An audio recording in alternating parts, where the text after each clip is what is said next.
Be right back on. I'll see y'all in just a second.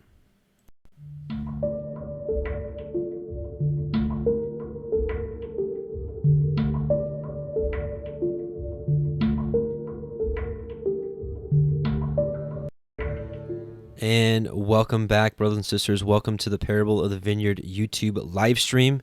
Tonight is Isaiah 19, all about Egypt, the destruction, the prophecy, and quite frankly, so much that is attached to it. And Isaiah 19 is such the chapter. Now, some of you may have seen some of this study already that we did earlier in the week. Something about Deliverance. I can't remember the exact title of it, but that was with Justin and I. And we quickly went through Isaiah 19, and then I'd mentioned to you on that video that we would actually get back into that study, but drill down a little further here on Friday night. So that's what we're going to do tonight, and we're going to take more of a slower Berean approach to Isaiah 19 and just kind of go through it line by line. And if, I pray Abba opens all of our eyes and ears to see what the Scripture has to say here, because there's a lot to be said. So, again, welcome, Shabbat Shalom. There's a lot going on this week. Shabbat Shalom. This is obviously the Sabbath is upon us. We all kind of celebrate different times. If you're like me, evening to evening, then it's upon us. The sun has gone down, has waned for the evening, and here we are, Shabbat. So welcome. If your Shabbat starts in the morning, so I know a lot of you, actually, the bulk of you that watch these videos actually watch them during the Saturday Shabbat. So Shabbat Shalom to you as well. Happy Feast of Unleavened Bread for most of you, because I know a lot of you that watch these are either on the Zadok calendar, which is literally just a day in front of us, or what I'm doing, and then and a lot of you are on kind of this whatever this calendar that at least just goes by the moon cycles for the months, and we celebrated our Passover on Wednesday. Zadok calendar celebrated on Tuesday. Either way, I think the majority of you, I at least could say, are on the week of Feast of Unleavened Bread, and you guys know here that I do not make a huge issue out of the calendar. Quite frankly, I don't think we're all going to be united on the calendar until Messiah comes back, but that's just my opinion. So, happy Feast of Unleavened Bread. Hope it's been going well so far. If you stick with me till the end, we'll break some bread together. It's so shiny. We'll break some bread together. This is some unleavened bread I made myself. So a lot better than matzah, I have to say. I've been eating matzah all my life, and this is the first year I made unleavened bread myself, and was overjoyed. And on some people's calendars, today is first fruits. For some people it's tomorrow, some people it's the following day, some people it's a week from now. We might touch on first fruits tonight as well. So anyways, a lot going on. So I hope your Passover as well, to be honest with you. My Passover Wednesday night was probably one of the best nights I've had in a long time. And I heard from a lot of you, this was your first year doing Passover, and let me just say this. I don't care what day you celebrated it. I am just so overjoyed. My cup runneth over, as the psalmist says, that you just celebrated it. So I could tell you that there's some joy. I'm pretty sure there's some joy up above for a lot of first-time Passovers. So praise Yah for opening all of our eyes to his amazing feast days. And I heard from a lot of you, this is your first time you did it, and you're like, Adam, this just felt right. This is what we're supposed to be doing. So, hey, praise be to Yahweh, and I'm so glad that he's uncircumcising our hearts and opening our eyes and ears. But if you didn't do it completely correct, listen, we'll get better each year. How about that, right? It takes time. We're just waking up. We're like little babies waking up, just learning how to do this stuff. So anyways, let's do a quick prayer, and we'll do the shofar, and we'll get started with tonight. So let's bow our hearts and petition our Heavenly Father. Heavenly Father, Yahweh, the Elohim of Avraham, Yitzchak, and Yaakov, we just come before you, and we just praise your holy name, Yahweh Sevaoth, and we honor you through your Son, Yahusha HaMashiach, to whom we believe, your word, our King, and we just thank you so much for bringing us back to you through the blood of Messiah Yahusha, the symbol of the wine that we partook of. Thank you so much, Abba. We, Abba, just continue to work on our hearts, to root out any evil, to root out any fear of man or man's devices, so that we may fear you alone. Abba, things are happening out there, and we can see the enemy making his plans, but let us not focus on him, but keep our eyes from beholding worthless things. Let us keep our focus on you. Help us to do so, Abba. Put it within our minds, put it within our hearts. We love you, we bless you, and we pray you open our eyes and ears to listen to the Ruach tonight. In Yahushua's mighty name, Amen and Amen. And happy Feast of Unleavened Bread, again, for those of you that this is your time. So let's get a little shofar going in anticipation for the great shofar that we will be waiting for. Actually, matter of fact, I'm going to read you the first verse I wanted. We're going to start with this verse, and we're going to end with this verse tonight. And I'll show you why. You'll see why. So let's do a quick screen share. There we are. Okay, excellent. So Isaiah 27:13. Again, the whole thing about tonight is Isaiah 19, but we're going to start and end it with this verse here. And it shall come to pass in that day, the great shofar. Every time you see this word trumpet, it's supposed to be shofar. The Hebrew word here is actually shofar. In that day, the great shofar shall be blown, and they shall come which were ready to perish in the land of Assyria, and the outcasts in the land of Egypt, and shall worship Yahweh in the holy mount at Jerusalem. So we're going to dig into really what's going on here. So Isaiah 19, but let's get that shofar. Again, in anticipation for that great shofar blast that we will be waiting to hear, it'll be a noise of joy for us. It'll be a noise of sheer terror for the rest of the world.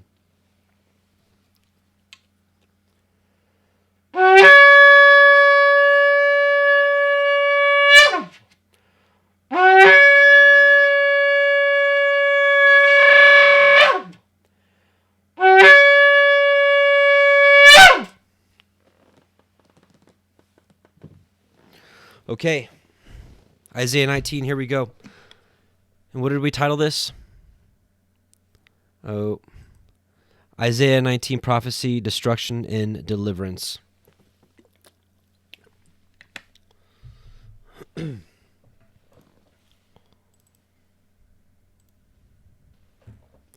All right, so Berean style, line by line. Let's see. Let's read the whole thing, and then we'll go back line by line. Isaiah 19. The burden of Mitzrayim, and again, Mitzrayim means Egypt. The burden of Mitzrayim, behold, Yahweh rides upon a swift cloud, and shall come into Mitzrayim, and the idols of Mitzrayim shall be moved at his presence, and the heart of Mitzrayim shall melt in the midst of it. And I will set the Mitzrayim against the Mitzrayim, so Egyptian against Egyptian, and they shall fight every one against his brother, every one against his neighbor, city against city, and kingdom against kingdom. Those of you that know Matthew 24, Luke 21, and Mark 13 pretty well, you've seen this before. And the Ruach, the spirit of Mitzrayim, of the Egyptians, shall fail in the midst thereof, and I will destroy the counsel thereof, and they shall seek to the idols, and to the charmers, and to them that have familiar spirits, and to the wizards. And the Mitzrayim will I give over into the hand of a cruel lord, and a fierce king shall rule over them, says Adonai Yahweh, Sevaoth. And the waters shall fail from the sea, and the river shall be wasted and dried up. And they shall turn the rivers far away, and the brooks of defense shall be emptied and dried up. The reeds and flags shall wither. The paper reeds by the brooks, by the mouth of the brooks, and everything sown by the brooks shall wither, be driven away, and be no more. The fishers also shall mourn, and all they that cast angle into the brooks shall lament, and they that spread nets upon the waters shall languish. Moreover, they that work in fine flax, and they that weave networks shall be confounded, and they shall be broken in the purposes thereof, all that make sluices and ponds for fish. Surely the princes of Zoan are fools. The counsel of the wise counselors of Pharaoh is become brutish. How say you unto Pharaoh, I am the son of the wise, the son of ancient kings? Where are they? Where are your wise men? And let them tell you now, and let them know what Yahweh Sevaoth hath purposed upon Mitzrayim, like what his plan is. The princes of Zoan are become fools. The princes of Noph are deceived. They have also seduced Mitzrayim, even they that are of the stay of the tribes thereof. Yahweh has mingled a perverse ruach in the midst thereof. They have caused the Mitzrayim to err in every work thereof, as of a drunken man staggers in his vomit. Neither shall there be any work for Mitzrayim, which the head or tail, branch or rush may do. In that day shall Mitzrayim be like unto women, and it shall be afraid and fear because of the shaking of the hand of Yahweh Sebaoth, which he shakes over it. The land of Yehudah, Judah, shall be a terror unto Mitzrayim.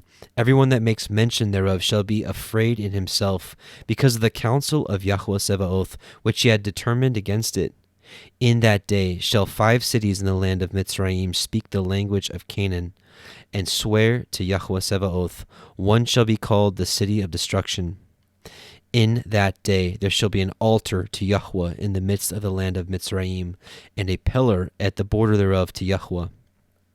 And it shall be for a sign and for a witness unto Yahweh Sebaoth in the land of Mitzrayim, for they shall cry unto El Yahweh because of the oppressors, and he shall send them a Savior and a great one, and he shall deliver them.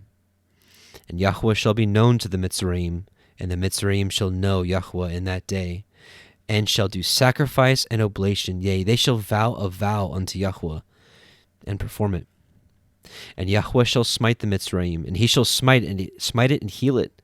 And they shall return even to Yahweh, and he shall be entreated of them, and shall heal them. In that day there shall be a highway out of Mitzrayim to Ashur, and Ashur shall come into Mitzrayim, and the Mitzrayim into Ashur, which Ashur, this is Assyria, sorry. And the Mitzrayim shall serve with the Ashurim, the Assyrians.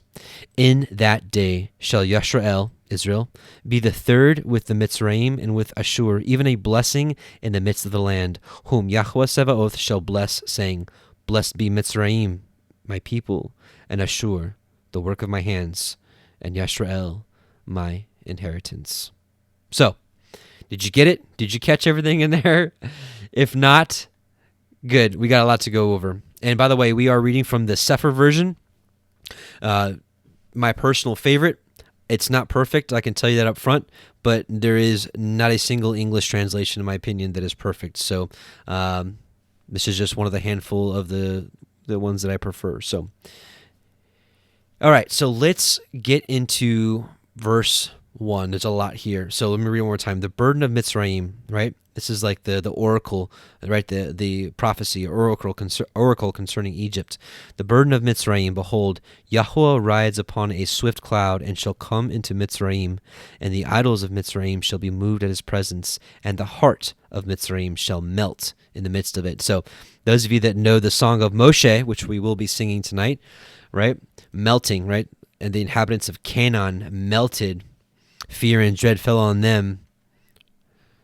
But let's dig in here a little bit. So, obviously, Revelation 1:7, behold, he cometh with clouds, right? And so, well, it says Yahweh here. Remember, Yahusha was not fully revealed until the New Testament.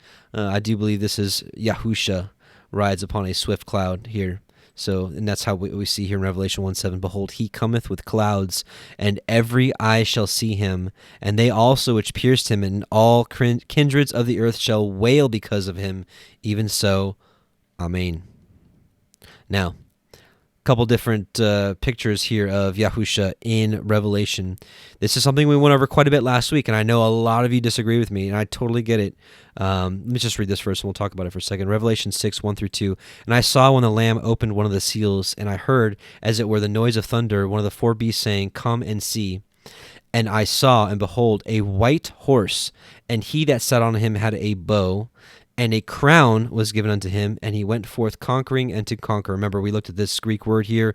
It was to overcome. He overcame, and he was overcoming and overcame, right? So, you know, I know a lot of us, we are, a matter of fact, I was too, we were all taught that this white horse rider is the Antichrist. But really, there's no scriptural backing for it. The only thing people point to is Daniel, is it Daniel 8 or 9, where the Antichrist has a covenant, and people will say that the bow is a covenant, right? But Again, and if you're not with me on this, it's not a big deal. It's not really pertinent to this study, but I just wanted to kind of just re-go over it really quickly while we are here talking about him riding on a horse, him riding on a cloud. He's got a sword in his mouth. He's got a bow. He's got a sharp sickle. It's like, it's the same thing. It's just like Israel, us. We're a vineyard. We're tenants in the vineyard. We're cubs. We're chicks under the hen's wings. We're an olive tree. We're a fig tree. We're a bride. We have so many different. There's so many different like terminologies for us, and you kind of get the same thing with Yahusha. You got like different views. He's got a sword coming out of his mouth. He's got a sharp sickle in his hand. He's got a sword. He's got a bow. All of it. So let's read Revelation 19, 1 through 5. And after these things, I heard a great voice of much people in heaven saying, HalleluYah, salvation and glory and honor and power unto the Adonai, or Elohim. For true and righteous are his judgments, for he hath judged the great whore, which did corrupt the earth with her fornication, and hath avenged the blood of his servants at her hand. And again they said, HalleluYah. And her smoke rose up forever and ever. Right? Because heaven was rolled back like a scroll, so it's just like the smoke's just going up forever and ever. Most of you that are still with me here, I know I've scared a lot of you off by speaking of biblical geocentric Earth, to which the scriptures say that the Earth is set on a pillar, set on foundations, so that it cannot be moved. And we learn about the dome firmament in Genesis 1 and all throughout the scriptures. But, that firmament, right, will be rolled back like a scroll. And when Mystery Babylon's destroyed, her smoke rises up forever and ever because there's no firmament anymore. Which did corrupt the earth with her fornication, and hath avenged the blood of his servants at her hand. And again they said, HalleluYah, and her smoke rose up forever and ever. And the 4 and 20 elders and the 4 beasts fell down and worshipped Elohim that sat on the throne, saying, Amen, HalleluYah. And a voice came out of the throne, saying, Praise our Elohim, all ye his servants, and ye that fear him, both small and great. And I heard as it were the voice of a great multitude, and as the voice of many waters, and as the voice of mighty thunderings, saying, HalleluYah, for Yahweh Eloheinu omnipotent reigneth. Let us be glad and rejoice, and give honor to him, for the marriage of the Lamb is come, and his wife hath made herself ready. And to her was granted that she should be arrayed in fine linen, clean and white, for the fine linen is the righteousness of saints. And he said unto me, Write, blessed are they which are called unto the marriage supper of the Lamb. And he saith unto me, These are the true sayings of Elohim. And I fell at his feet to worship him. And he said unto me, See that you do it not, for I am your fellow servant, and of thy brethren that have the testimony of Yahusha. Worship Elohim. For the testimony of Yahusha is the spirit of prophecy. Amen. Now here we go. And I saw heaven open, which we know heaven in this context is New Jerusalem. So at this point, you can see here that that people were gathered already, right? They're in the throne room. And we saw that before we came to chapter 6. When we read chapter 6, we'd already read chapter 4 and 5, to which we established that the people were already gathered and in the throne room scene. All right, so, and I saw heaven opened, and behold, a white horse. This is New Jerusalem opening, and a white horse coming out. And he that sat upon him was called Faithful and True, and in righteousness he does judge and make war. His eyes were as a flame of fire, and on his head were many crowns, and he had a name written that no man knew but himself. So we know this is 100% Messiah Yahushua. So again, my final thoughts on the white horse rider is, we serve an Elohim that is not an author of confusion. There's no way he's going to give us an unidentified white horse rider with a crown, right? And then, how many chapters later? 13 chapters later, you have a white horse rider with a crown, and he's now identified as Messiah. He's not going to do that to us. That's confusion, right? That's just how he works. Precept upon precept, line upon line, line upon line, here a little, there a little. That's how he works. And he was clothed with a vesture dipped in blood, and his name is called the Word of Elohim. And the armies which were in heaven followed him upon white horses, clothed in fine linen, white and clean. I believe this is the 144,000 going with him. Remember, already been gathered. Boom, then they're going out. And out of his mouth goeth a sharp sword, that with it he should smite the nations, and he shall rule them with a rod of iron, and he treadeth the winepress of fierceness of and wrath of Almighty Elohim. So here you see he's got a sword, he's also got a rod of iron, and we know in another verse that the winepress, he reaps the winepress with his sickle, right? So it's like different figures of speech here. So a lot of you had wrote to me and said, hey, Adam, not going with the white horse rider in Revelation 6 as Messiah, because the white horse rider only has one crown, and we see here that he's got multiple crowns, right? Where is it? Yeah, on his head were many crowns, right here. So here's another verse, Revelation 14:14. It says, and I looked, and behold, a white cloud, right?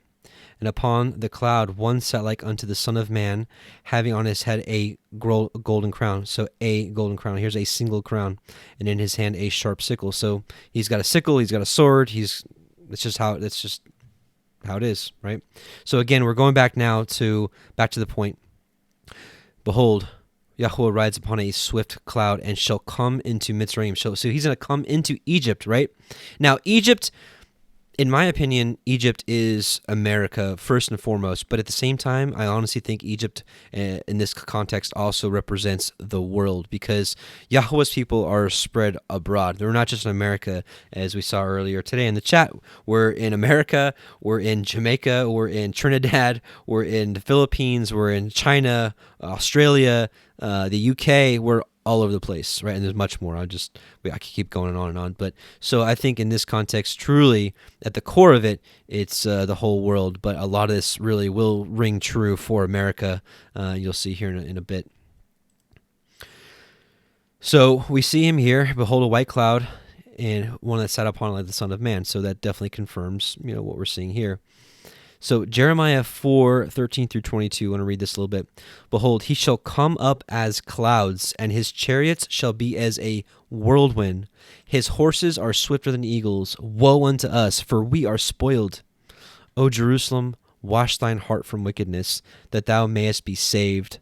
How long shall your vain thoughts lodge within you?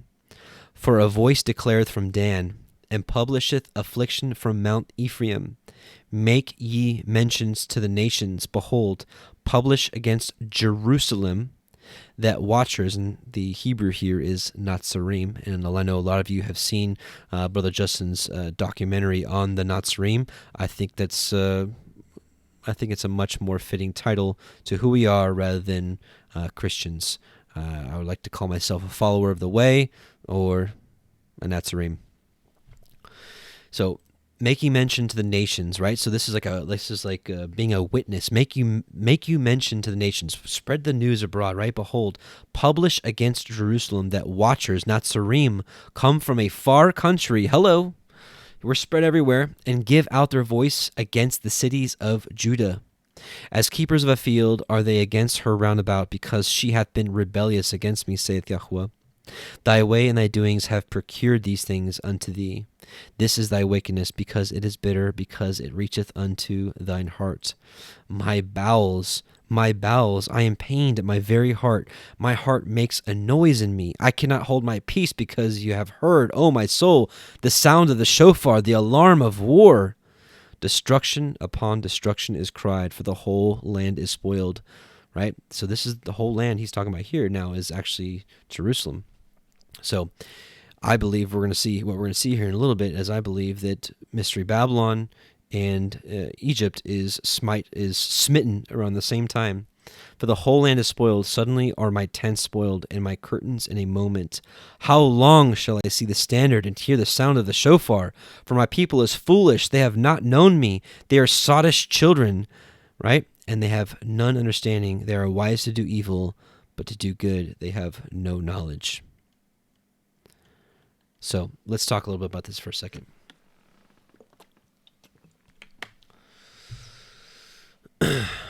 Here's another view of, honestly, what I believe is going down around the same time. Isaiah 66:17. Before she travailed, she brought forth. Before her pain came, she was delivered of a man-child. Who's this man-child? We'll see here in a second. Who hath heard such a thing? Who has seen such things? Shall the earth be made to bring forth in one day? Or shall a nation be born at once? This nation is the man-child, right? For as soon as Zion travailed, this is New Jerusalem in this context, she brought forth her children. Shall I bring to the birth and not cause to bring forth, saith Yahweh? Shall I cause to bring forth and shut the womb, saith Elohim? Rejoice ye with Jerusalem, and be glad with her, all you that love her. Rejoice for joy with her, all you that mourn for her, that you may suck and be satisfied with the breast of her consolations, that you may milk out and be delighted with the abundance of her glory. For thus saith Yahweh, behold, I will extend peace to her like a river, and the glory of the Gentiles, the nations, like a flowing stream. Then shall you suck, you shall be borne upon her sides, and be dandled upon her knees, as one whom his mother comforteth, so will I comfort you, and you shall be comforted in Jerusalem. And when you see this, your heart shall rejoice, and your bones shall flourish like an herb, and the hand of Yahweh shall be known towards his servants, and his indignation towards his enemies. So this is like, remember I was telling you last week with the first 6 seals. You know, I really believe this is like boom, boom, boom, boom, like all happening within, with speed, just like we read in the first part of Revelation, chapter 1.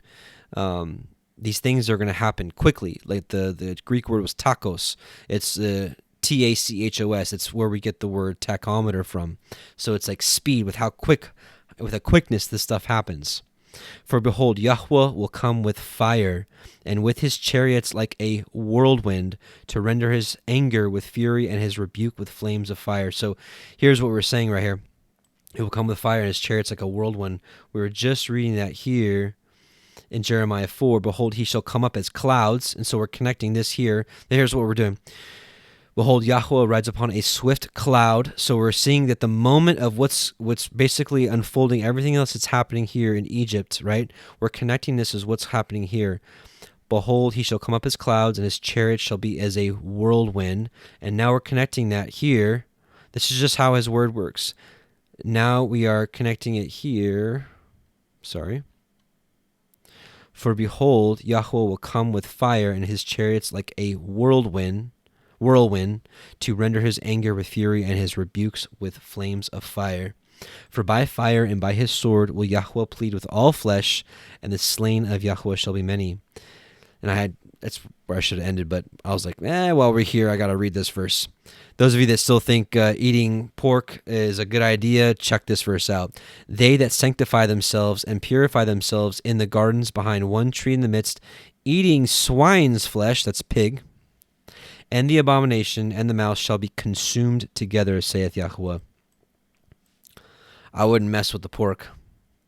I wouldn't want to be part of the Ham clan when this goes down, to be honest with you. All right. Isaiah 6:8-20. So we're still talking about right here. He rides upon a swift cloud and shall come into Egypt. So Isaiah 68-20. Who are these that fly as a cloud and as a dove to their windows? Surely the isles shall wait for me, and the ships of Tarshish first, to bring thy sons from far, their silver and their gold with them, unto the name of Yahweh thy Elohim, and to the Holy One of Yisrael, because he has glorified you, right? This is what we're waiting for. This is that moment we're waiting for. And the sons of the strangers shall build up your walls, and their kings shall minister unto you, right? So those of you that are super upset at like all these elites, quote unquote, that run the world right now, don't you worry. They're going to get theirs, and some of them that are left alive are going to serve you. Well, serve those of us that would be found worthy to be in the kingdom. Let me not be too assumptive and haughty about that. Forgive me. Those of us that may be found worthy to rule and reign with Yahushua, these nasty people that are ordering chemtrails and vaccines and all this nonsense and the lockdown of this world right now, oh yeah, they're getting theirs. Don't even worry about them. Don't even fret over them. They'll get theirs. We serve an Elohim that sees every intent of our heart. You don't think he sees what they're doing right now? For in my wrath I smote you, but in my favor I have had mercy on you. Therefore your gate, he's talking to New Jerusalem here, therefore your gates shall be open continually. They shall not be shut day nor night, that men may bring into you the forces, like this is like the goods of the nations, and that their kings may be brought. For the nation and kingdom that will not serve you shall perish. Yea, those nations shall be utterly wasted. All right, so this is during the 1,000-year millennial reign. I do believe in a 1,000-year millennial reign because it literally says so in the scriptures. And during that time, during those 1,000 years, Yahusha is the King of Kings, and those of us that will be found worthy will be kings and priests unto him and his nation. And the nation that doesn't serve New Jerusalem and its inhabitants will be utterly wasted. The glory of Lebanon shall come unto you, the fir tree, the pine tree, and the box together, to beautify the place of my sanctuary, and I will make the place of my feet glorious. The place of his feet is, of course, the earth. The sons also of them that afflicted you shall come bending unto you. Well, here you go, right? And they that despised you shall bow themselves down at the soles of your feet, and they shall call you the city of YHWH, the Zion of the Holy One of Yisrael. Whereas you have been forsaken and hated, so that no man went through you, I will make you an eternal excellency, a joy of many generations. You shall also suck the milk of the nations, the Gentiles, and shall suck the breasts of kings, and ye shall know that I, Yahweh, am your Savior and your Redeemer, the Mighty One of Yaakov, Jacob. For brass I will bring gold, and for iron I will bring silver, and for wood brass, and for stones iron. I will also make thy officers peace, and thine exactors righteousness. Violence shall no more be heard in thy land, wasting nor destruction within your borders, but you shall call your walls salvation, and your gates praise. The sun shall no more the sun shall be no more thy light by day, neither for brightness shall the moon give light unto you, but Yahweh shall be unto you an everlasting light, and thy Elohim thy glory. Thy sun shall no more go down, neither shall thy moon withdraw itself, for Yahweh shall be thine everlasting light, and the days of thy mourning shall be ended. So we're talking about here, so now we're connecting the sun shall be no more your light by day. Let's take a look at what's also going on here, Revelation 7:13 through 16. And one of the elders answered, saying unto me, What are these which are arrayed in white robes, and whence came they? We also saw a portion of these people coming out of heaven with Yahusha arrayed in white robes and fine linen. And I said unto him, Sir, you know. And he said to me, These are they which came out of great tribulation. They were delivered from it, right? And have washed their robes and made them white in the blood of the Lamb.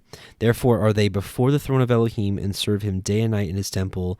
And he that sitteth on the throne shall dwell among them. They shall hunger no more, neither thirst any more, neither shall the sun light on them, nor any heat. So yes, when all this is going down, New Jerusalem will be here. You will have your glorious robes that will never fade away. I added this one in here because it fits and it's lovely. Psalm 121, I will lift up mine eyes unto the hills, from whence cometh my help. My help comes from Yahweh, which made heaven and earth. He will not suffer your foot to be moved. He that keepeth you will not slumber. Behold, he that keepeth Yisrael shall neither slumber nor sleep. Yahweh is thy keeper. Yahweh is thy shade upon thy right hand. The sun shall not smite you by day, nor the moon by night. Yahweh shall preserve you from all evil. He shall preserve thy soul. Yahweh shall preserve thy going out and thy coming in from this time forth, even forevermore. Amen. Now, we're going to bring it all together here in Isaiah 49. It kind of lays it out pretty well here. Isaiah 49, 1 through 22. Those of you that join me on the Isaiah line-by-line study, some of this stuff might be popping in your head now. Isaiah 49, listen, O isles, right? The isles, it's like, distant lands. Listen, O isles, unto me, and hearken, ye people from afar. Yahweh has called me from the womb, from the bowels of my mother hath he made mention of my name. And he hath made my mouth like a sharp sword. In the shadow of his hand he hath hid me, and made me a polished shaft. In his quiver hath he hid me, and said unto me, You are my servant, O Israel, in whom I will be glorified. right? So while this can be talking about Messiah Yahusha alone, you can see here it's actually talking about O Yashrael, O Israel. Then I said, I have labored in vain, I have spent my strength for naught, and in vain, yet surely my judgment is with Yahweh, and my work with my Elohim. And now, saith Yahweh, that formed me from the womb to be his servant, to bring Jacob again to him. Though Israel be not gathered, here we are, still not gathered yet shall I be glorious in the eyes of Yahweh, and my Elohim shall be my strength. And he said, it is a light thing that thou shouldst be my servant to raise up the tribes of Jacob and to restore the preserved of Israel. I will also give you for a light to the nations, that you may be my salvation unto the end of the earth. Thus saith Yahweh, the Redeemer of Yashrael, and his Holy One, to him whom man despiseth, to him whom the nation abhorreth, to a servant of rulers. Kings shall see and arise, princes also shall worship, because of Yahweh that is faithful, and the Holy One of Yashrael, and he shall choose you.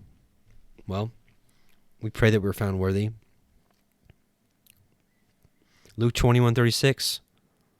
Pray always that you may be counted worthy to escape all these things that are coming to pass and to stand before the Son of Man. That's not a shameful prayer, brothers and sisters.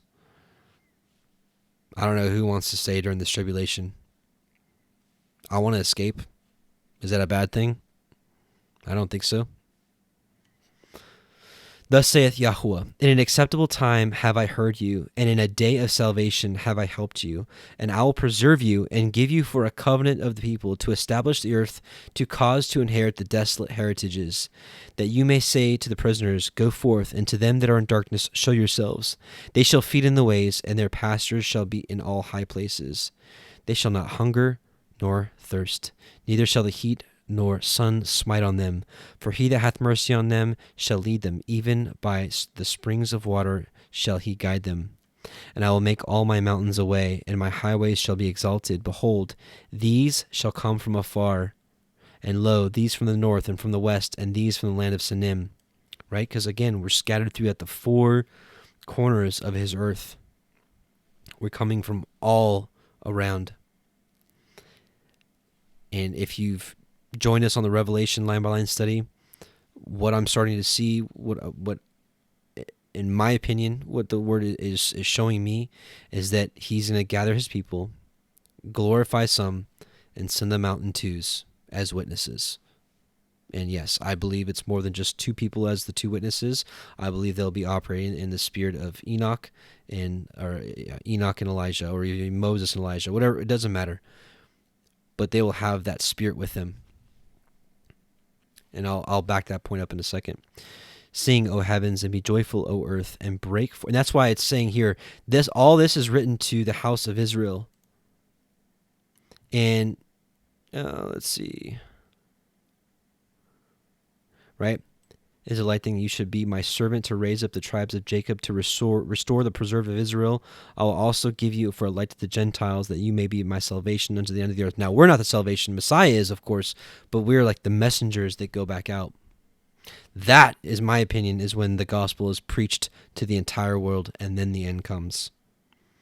Because while there's internet and all that kind of stuff, there's still tribes and villages and stuff where the people haven't heard the gospel.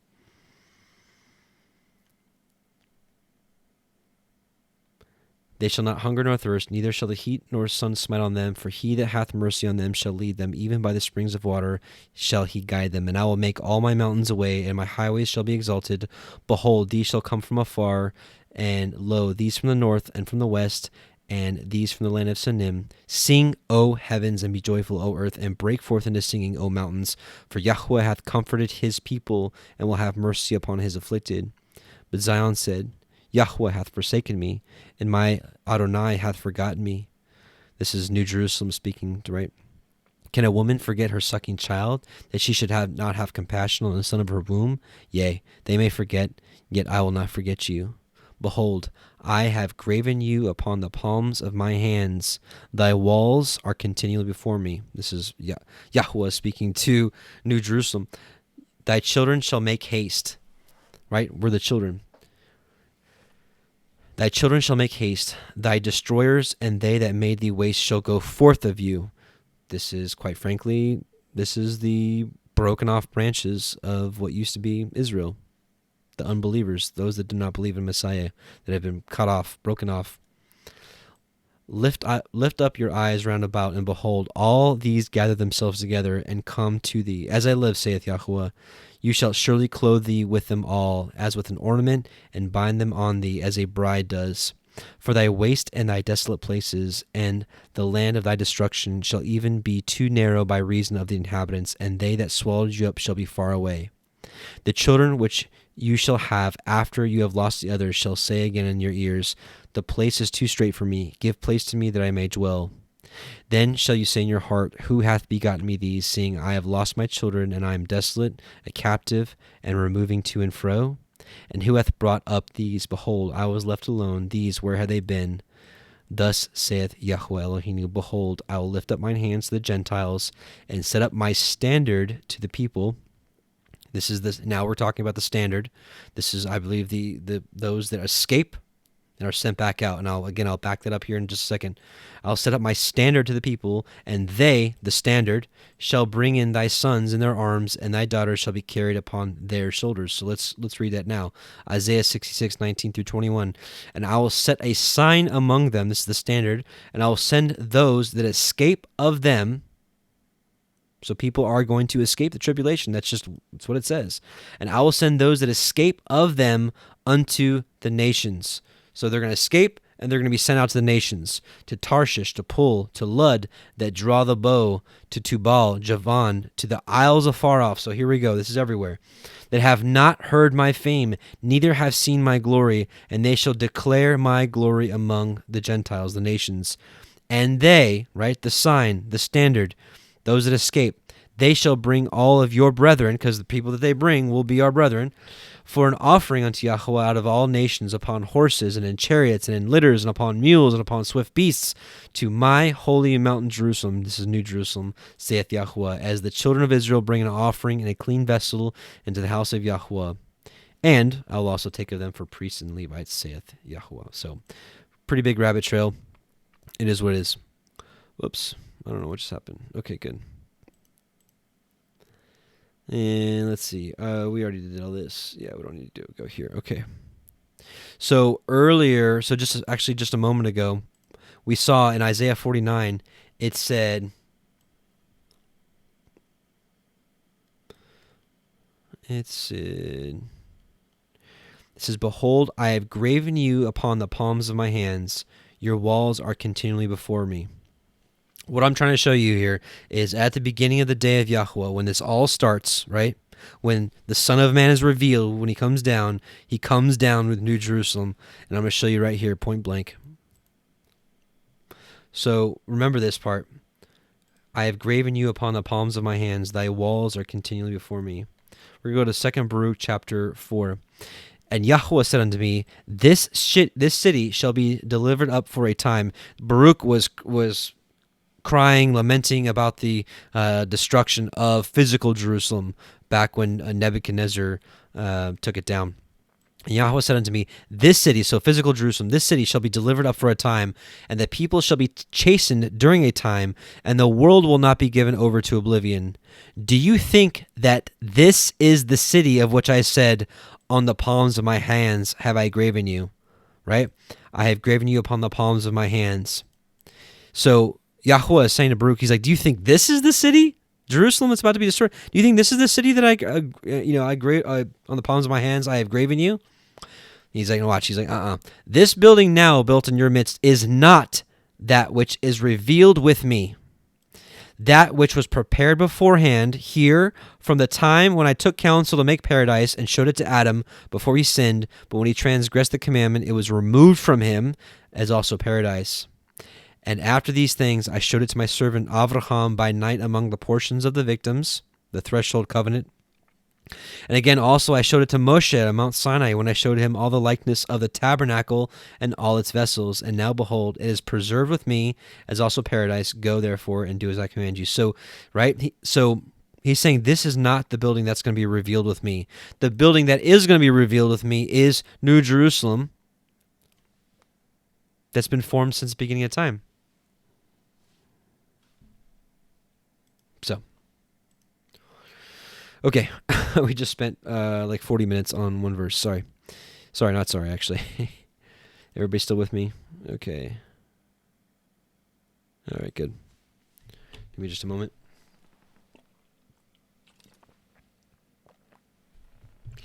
Okay, Isaiah 19:2. And I will set the Mitzrayim against the Mitzrayim. I'll set the Egyptians against the Egyptians, and they shall fight everyone against his brother, and everyone against his neighbor, city against city, and kingdom against kingdom. Now, I know a lot of you already are like, well, that's in Matthew 24. Yes, it is. Let's read an interesting passage pertaining to this. It gives us a little more detail of what's going on. 2 Esdras 15, 5 through 27. Behold, says Yahuwah, I bring evils upon the world, the sword and famine and death and destruction. For iniquity, lawlessness, has spread throughout every land, and their harmful deeds have reached their limit. Therefore, says Yahuwah, I will be silent no longer concerning their ungodly deeds which they impiously commit, neither will I tolerate their wicked practices. Behold, innocent and righteous blood cries out to me. The souls of the righteous cry out continually. I will surely avenge them, says Yahuwah, and I will receive to myself all the innocent blood from among them. Behold, my people is led like a flock to the slaughter. I will not allow them to live any longer in the land of Egypt, but I will bring them out with a mighty hand and with an uplifted arm, and will smite Egypt with plagues as before, and will destroy all its land. I mean, honestly, this is almost everything we want to talk about, like right here. I will not allow them to live any longer in the land of Egypt, which I believe that we are living in a spiritual Egypt right now. I really believe that. Now, while our taskmasters may not be whipping us to put bricks together, listen, if you don't understand that we are in a spiritual prison right now, in a spiritual prison matrix thing right now, you've got some studying to do. And I don't say that pompously. I really don't. I'm just saying that you really need to recognize that we are not living in total freedom right now. Living in total freedom is going to be living within our inheritance, living out Torah freely, perfectly, and harmoniously. That's freedom. The Torah is freedom. The laws of this country are not freedom. While we have some freedoms, we are not in total freedom. Just like the Israelites back in the day, they might have been in bondage, but they had freedoms. I mean, how quickly did they want to turn back? We want to turn back because we had meat and we had leeks and onions and watermelons and whatever. Like, they had freedoms, right? They weren't completely locked. They weren't locked in a prison cell every day. They had freedoms. We have freedoms, but I will bring them out with a mighty hand and with an uplifted arm, and will smite Egypt with plagues as before, and will destroy all its land. And again, I think Egypt is kind of spiritually the whole world, just like there is a Mystery Babylon, but I mean, let's be honest, the whole world operates under the influence of Mystery Babylon, right? But I think specifically America is Egypt, identified in Isaiah 19. It's just where the bulk of his people are. Let's just be honest. I'm not partial to America just because where I live, right? I'm a first-generation American myself. My father, my earthly father wasn't born here, right? So I'm a first-generation American. But I think because the majority of his people live here in America, I do believe this is the Egypt specifically it's talking about. Let Egypt mourn and its foundations for the plague of chastisement and punishment that Yahweh will bring upon it. Let the farmers that till the ground mourn, because their seed shall fail and their trees shall be ruined by blight and hail and a terrible tempest. Alas for the world and for those who live in it. So now it is kind of saying here that this is the world, right? For the sword of misery draw near them, and nation shall rise up to fight against nation with swords in their hands. So kind of a little snippet here of, city against city, kingdom against kingdom. Here we see nation against nation with swords in their hands. For there shall be unrest among men, growing strong against one another. They shall in their might have no respect for their king or the chief of their leaders. a lot of people are starting to understand that politics is kind of a sham. Left wing, right wing. It's two wings of the same bird, and this is happening in a lot of countries. A lot of people are protesting, rising up, and that's not at all what I'm promoting here. We're not supposed to be those kind of people, but that's just happening, and people are revolting, and the media is steering in that way. Hollywood movies, TV shows, music. They're inciting people to want to riot, so that you have the chaos that's needed for the order to come forth out of chaos. For a man will desire. Now listen to this. This is really ominous for what's starting to happen around us right now. Where you've got states that have now borders that you can't go or come unless you have pertinent business. So you have stay-at-home orders, you have lockdowns. So listen to this carefully. For a man will desire to go into a city and shall not be able. For because of their pride, the cities shall be in confusion, the houses shall be destroyed, and people shall be afraid. Verse 19, a man shall have no pity upon his neighbors, but shall make an assault upon their houses with the sword, and plunder their goods because of hunger and of bread and because of great tribulation. Are those days not ahead of us? They are. Are we going to fear it? Are we going to fear it? Absolutely not. Listen, I got to tell you, I'm so appreciative of our community for being awake and seeing what's going on, but I see people that are just stressing and focusing on vaccines and Mark the Beast and 5G, and I even put out a video about 5G, but I deleted it because I'm like, this is not what we need to be talking about, right? It's good to be aware, but I see people focusing on this, and honestly, I was talking to Sister Jessica Arianes, and she honestly had some wise words in what she was kind of alluding to, and I agree with her, is that focusing on all that stuff is very similar to, you remember when the 12 spies were sent out to spy out the land, and 10 of them came back, and all they focused on was this and the giants in the land, and then Caleb and Joshua were like, we've got Yahweh. What's wrong with you? If he delights in us, then we will have this land. What's the big deal? I think we need to be like Joshua and Caleb. I think we need to be like, so what? Now, do I want you all to make sure that you have some food and supplies and be prepared? Sure, of course. Don't focus on that. That would be that's just like Peter walking to Yahusha on the water, and then the wind, and then falls, right? Let's not make that same mistake.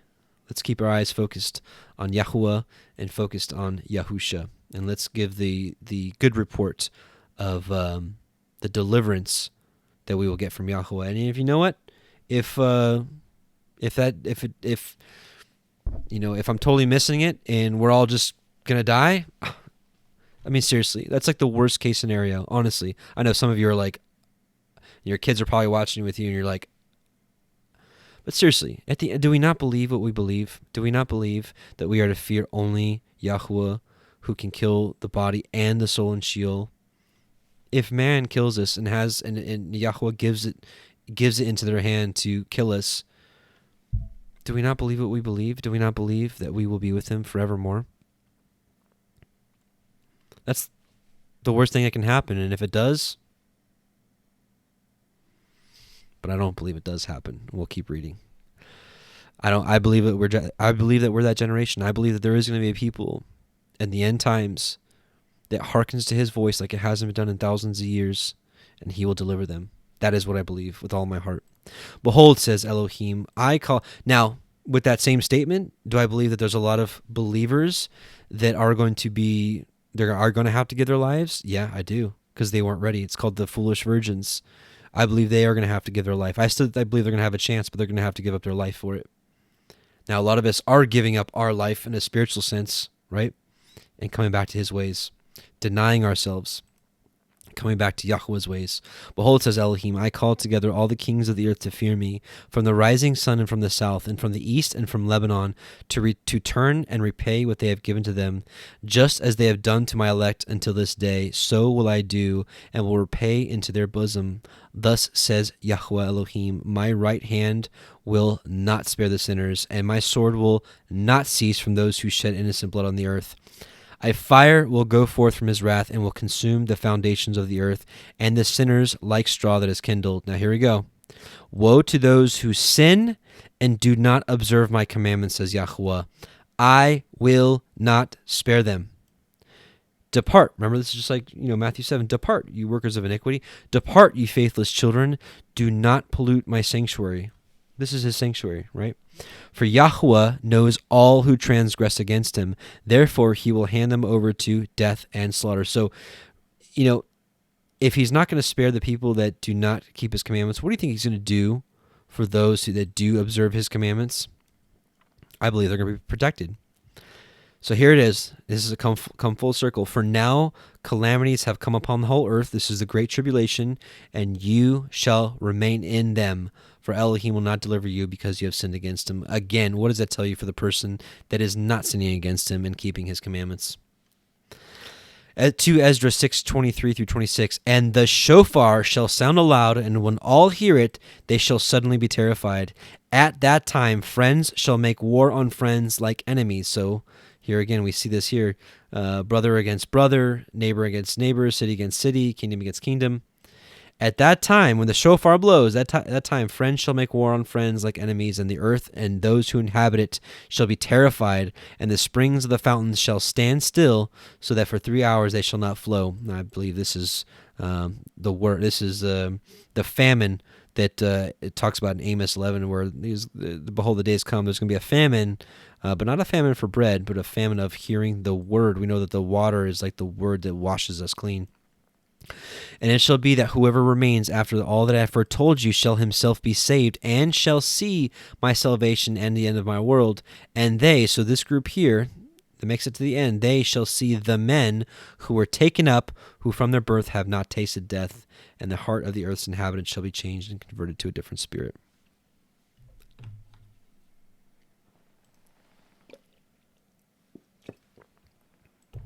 So real quickly, a couple more with this connection here with brother against brother, neighbor against neighbor, city against city.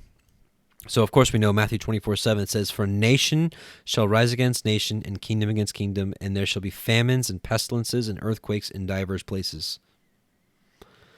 Zechariah 8:1-12, again, the word of Yahweh Sebaoth came unto me, saying, thus saith Yahweh Sebaoth, I was jealous for Zion with great jealousy, and I was jealous for her with great fury. Thus saith Yahweh, I am returned unto Zion, and will dwell in the midst of Jerusalem. This is New Jerusalem, right? And Jerusalem shall be called a city of truth. Psalm 119:142 states, thy righteousness is an everlasting righteousness, and thy Torah is the truth. So New Jerusalem shall be a city of truth, and the mountain of Yahweh Sebaoth on the holy mountain. Thus saith Yahweh Sebaoth, there shall yet old men and old women dwell in the streets of Jerusalem, and every man with his staff in his hand for very age. And the streets of the city shall be full of boys and girls playing in the streets thereof. Thus saith Yahweh Sebaoth, if it be marvelous in the eyes of the remnant of this people in these days, should it also be marvelous in mine eyes, saith Yahweh Sebaoth? Thus saith Yahweh Sebaoth, behold, I will save my people from the east country and from the west country, and I will bring them, and they shall dwell in the midst of Jerusalem, and they shall be my people, and I will be their Elohim, in truth and in righteousness. Again, thy righteousness is an everlasting righteousness, and thy Torah is the truth. Thus saith Yahweh Sebaoth, let your hands be strong, ye that hear in these days the words by the mouth of a prophet. He's like talking to you right now. Thus saith Yahweh Sebaoth, let your hands be strong, you that hear these days, you that hear in these days these words by the mouths of the prophets, which were in the day that the foundation of the house of YHWH was laid, that the temple might be built. For before these days there was no hire for man, nor hire for beast, neither was there any peace to him that went out or came in because of the affliction. For I set everyone against his neighbor. But now I will not be unto the residue of this people as in the former days, saith Yahweh Sabaoth. For the seed shall be prosperous, the vine shall give her fruit, and we know what the fruit is. Well, just in case you're new around here, Psalm 1 states, Blessed is the man that walks not in the counsel of the ungodly, nor stands in the way of sinners, nor sits in the seat of the scornful, but his delight is in the Torah. The Hebrew word here for law is Torah. But his delight is in the Torah of Yahweh, and in his Torah does he meditate day and night. And he, the person that meditates in his Torah, right, and delights in it, he shall be like a tree planted by the rivers of water that bringeth forth his fruit in his season. His leaf also shall not wither, and whatsoever he doeth shall prosper. So again, the seed shall be prosperous. This is the seed of Abraham shall be prosperous. The vine shall give her fruit. So we also, remember, I said this earlier, we're likened to a vineyard. We're likened to an olive tree. We're likened to a tree planted by waters, right? We give our fruit. I've said this many times in the last few weeks. A cucumber plant, his fruit is cucumbers. A tomato plant, the fruit that he brings, it brings forth is tomatoes, right? And so on and so forth for all the other plants, right? What are we? We are a planting of Yahweh as well. We're a work of his hands. What are we to bring forth fruit? How do we bring forth our fruit? What we just saw in Psalm 1. By delighting in and meditating and, of course, walking in his Torah.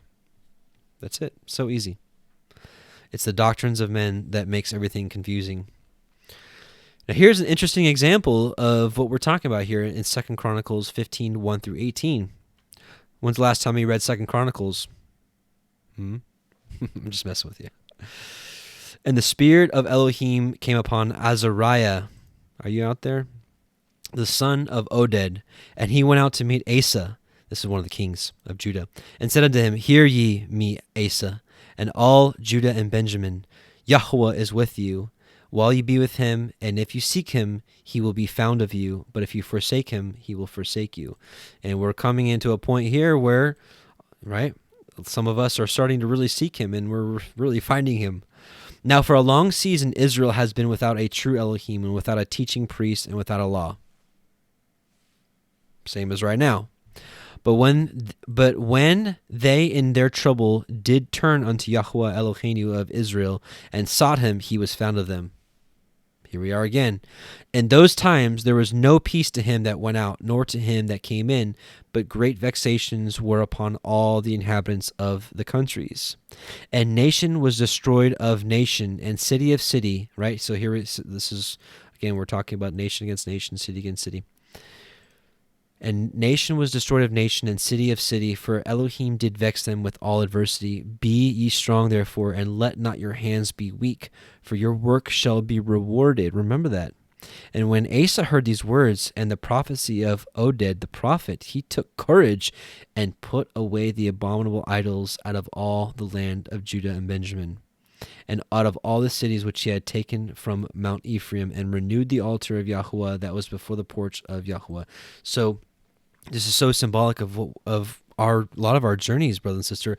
I think a lot of us had abominable idols in our heart, which we know is the altar. Our heart is the altar to Yahweh. This is the temple. Our heart, which is our thoughts, our intents, right, is the altar. So he renewed the altar of Yahweh. How many of us have renewed our altars to Yahweh? How many of us have put away the abominable idols out of our hearts? Pick me. And he gathered all Judah and Benjamin and the strangers with him out of Ephraim and Manasseh and out of Simeon, for they fell to him out of Israel in abundance when they saw that Yahweh his Elohim was with him. So that they gathered themselves together at Jerusalem in the 3rd month, in the 15th year of the reign of Asa. And they offered unto Yahweh at the same time the spoil which they had brought 700 oxen and 7,000 sheep. We know now, right, the sacrifices that Yahweh is looking for is a broken and contrite heart unto him, circumcised heart. And they entered into a covenant to seek Yahweh Eloheinu of their fathers with all their heart, with all their soul, that whosoever would not seek Yahweh Eloheinu of Yisrael should be put to death, whether small or great, whether man or woman. And they swore unto Yahweh with a loud voice, and with shouting, and with trumpets, right, with shofars, and with cornets. And all Judah rejoiced at the oath, for they had sworn with all their heart, and sought him with their whole desire, and he was found of them, and Yahweh gave them rest round about. So this is really similar to our journeys, brothers and sisters. And also concerning Ma'achah, the mother of Asa the king, he removed her from being queen because she had made an idol in a grove. And Asa cut down her idol and stamped it and burnt it in the brook Kidron, just like Moses did with the calf. But the high places were not taken away out of Israel. Nevertheless, the heart of Asa was perfect in all his days. Right? And this is what Yahweh is looking for from us. And he brought into the house of Elohim the things that his father had dedicated, and that he himself had dedicated, silver and gold and vessels. And we know that in 2 Timothy 2, Paul likened us as vessels in his house. Some are vessels of gold and silver, and some are vessels of wood and of iron and stone, or whatever he said. But I think a lot of us should be striving to become vessels of gold and silver. And you know how we do that? By keeping his commandments. It makes it very easy. Very, very easy. Okay, we're going to truck along a little faster now. So Isaiah 19:3, and the Ruach, the spirit of Mitzrayim, the spirit of Egypt shall fail in the midst thereof, right? Like the American spirit, it's going to fail. And I will destroy the counsel thereof, and they shall seek to the idols, and to the charmers, and to them that have familiar spirits, and to the wizards. Let's look at a couple other versions here. The ESV says, and the spirit of the Egyptians within them will be emptied out, and I will confound their counsel, and they will inquire of the idols and the sorcerers and the mediums and the necromancers. If you don't understand that the people running this world right now don't they actually do consult like statues and sorcerers and mediums and necromancers. Listen, why do you think all these people did this in the back in the day? You think because it never works? Of course it works. It's just there is black magic. It exists. I mean, we saw it in the book of Exodus. How Moses, by the power of Yahweh, was able to make his staff turn into the staff of Aaron turn into a snake. But what did Jannes and Jambres do? Right, the sons of Balaam, the magicians, the court magicians, they were able to do it too, because that stuff works. It requires like blood sacrifices and all kinds of other incantation stuff I really don't even want to get into, to be honest with you. But they actually are able to consult wicked spirits, powers and principalities through these means. So when all these things start going down, right, they're going to consult them and be like, what is going on here? And so verse 14, and the Egyptians will I give over into the hand of a cruel lord, and a fierce king shall rule over them, says Adonai Yahweh Sebaoth. So who's this cruel lord? Yeah, we can speculate. It is interesting. It does tie into Daniel 8:23 through 25. Thank you, Sister Cassie, for sharing this with me. And in the latter time of their kingdom, when the transgressors are come to the full, a king of fierce countenance and understanding dark sentences shall stand up. We're going to look at this, what dark sentences is. And his power shall be mighty, but not by his own power, and he shall destroy wonderfully, and shall prosper and practice, and shall destroy the mighty and the holy people. And through his policy he shall cause craft to prosper in his hand, and he shall magnify himself in his heart, and by peace shall destroy many. And he shall also stand up against the prince of princes, but he shall be broken without hand. So let's take a look at that, understanding dark sentences, because that's kind of interesting. understanding dark sentences. So it can be a riddle, difficult question, parables, enigmatic saying or question, perplexing saying or question, riddle, dark, obscure utterance, riddle, enigma to be guessed, right? And what Sister Cassie brought up with me, and it's an interesting point. I'm not saying that I'm fully convinced here, but it's something to think about. Justin and I were talking about this QAnon phenomenon. Was it earlier this week or last week when we did that discussion? And that's this is one of the big draws to Q is he speaks in riddles, right? And riddles, enigmas to be guessed, right? Perplexing questions. So I don't know. It is interesting that there may be something to this. And Justin and I's conclusion was we do feel that QAnon is not associated with the God of Israel, but maybe the God of this world. And so he references God a lot. Q does, or he or she or it references God a lot, but definitely don't believe it's the same God that you and I serve, brothers and sisters. But just something to consider. I'm really not made up my mind on that, but it's just something to consider. That's all. Okay, so now we're going to read Isaiah 19:5 through 10 and talk a little bit about it. Isaiah 19, and the waters shall fail from the sea, and the rivers shall be wasted up and dried up. And they shall turn the rivers far away, and the brooks of defense shall be emptied up and dried up. The reeds and flags shall wither, the paper reeds by the brooks, by the mouth of the brooks, and everything sown by the brooks shall wither, be driven away, and be no more. The fishers also shall mourn, and all they that cast angle into the brooks shall lament, and they that spread nets upon the waters shall languish. Moreover, they that work in fine flax, and they that weave networks shall be confounded, and they shall be broken in the purposes thereof, all that make sluices and ponds for fish. So what do we just read right here? Long story short, waters are going to dry up, and employment is going to be hindered. And we'll see actually more of that here in a bit. But what's the symbology here? I think really this might be talking a little bit more about something else here. So Ephesians 5:26. So we're talking a little about the waters drying up. That he may sanctify and cleanse it with the washing of water by the word. So we're just talking a little bit about water here. So we see here the water is likened to the word. John 4:14, but whosoever drinketh of the water that I shall give him shall never thirst. And we know that he's the word. But the water that I shall give him shall be in him a well of water springing up into everlasting life. Hebrews 10:22, let us draw near with a true heart in full assurance of faith, having our hearts sprinkled from an evil conscience and our bodies washed with pure water, when we know that that is washed by the word. Here it is, Deuteronomy 32, the other song of Moses. Give ear, O ye heavens, and I will speak and hear, O earth, the words of my mouth.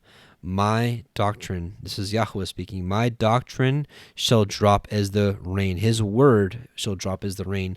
My speech shall distill as the dew, as the small rain upon the tender herb, and as the showers upon the grass. So all this is his doctrine, his word.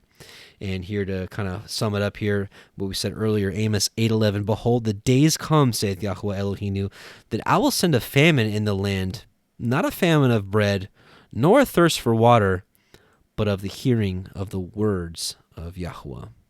So possibly, is this the time here that, and again, going back to the beginning here, that when Yahusha rides upon this swift cloud, right? We're going to see here in a little bit that when this happens, that means that's good news for us, bad news for everybody else. So I believe that when we are taken out of the way, possibly then for a period of time, that's when the waters dry up. That's when the true word is no longer spoken.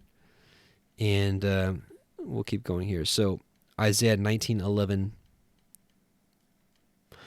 Surely the princes of Zoan are fools. The counsel of the wise counselors of Pharaoh is become brutish.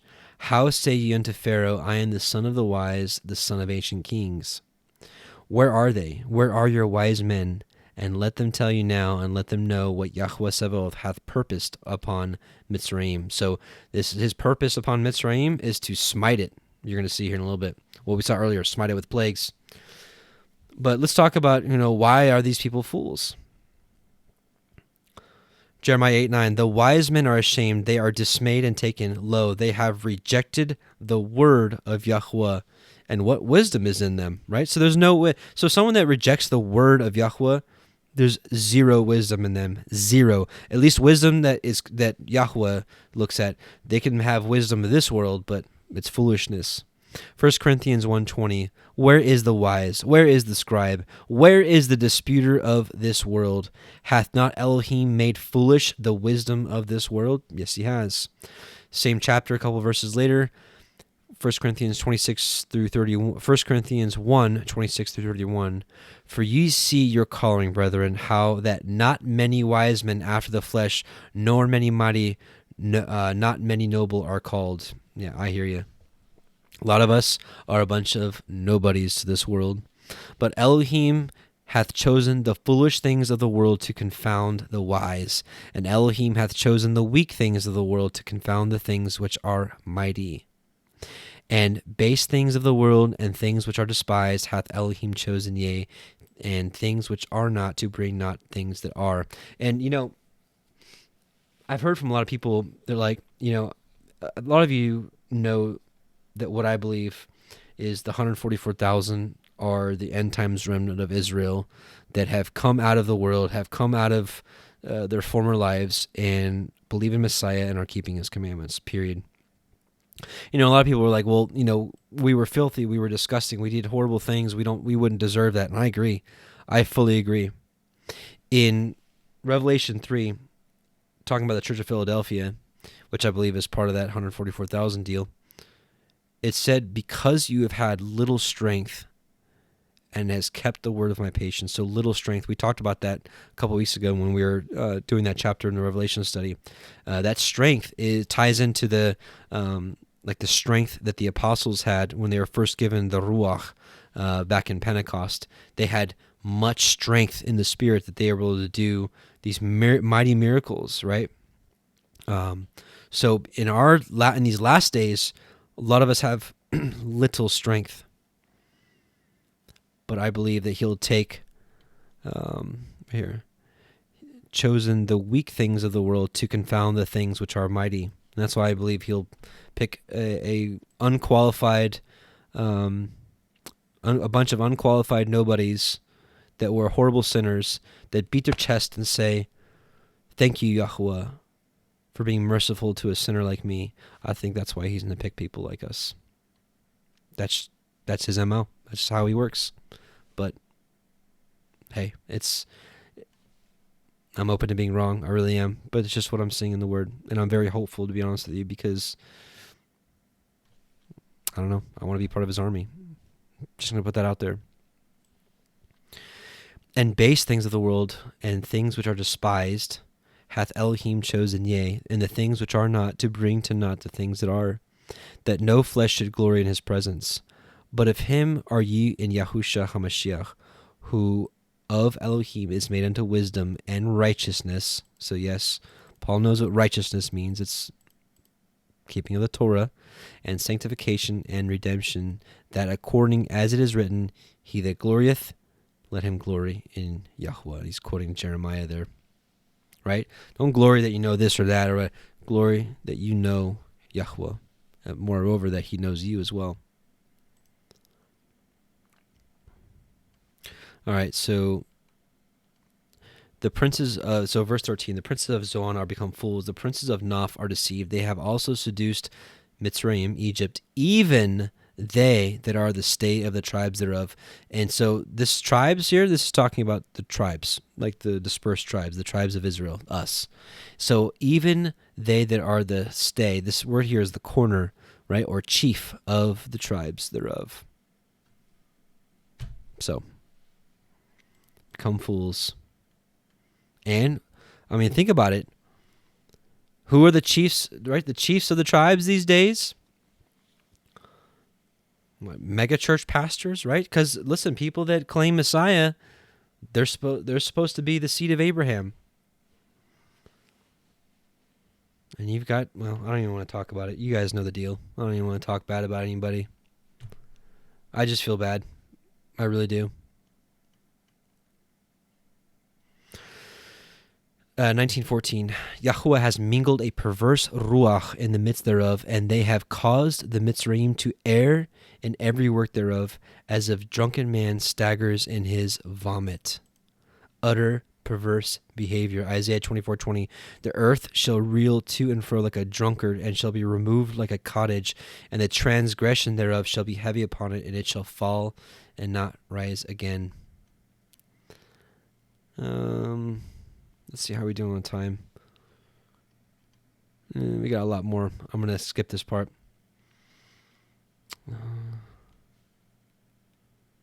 Yeah, we got a lot more to go over. So, yeah. Read Isaiah 24 when you have some time. It does tie into this, but for time's sake, I took so long on verse 1. All right, Isaiah 19:15.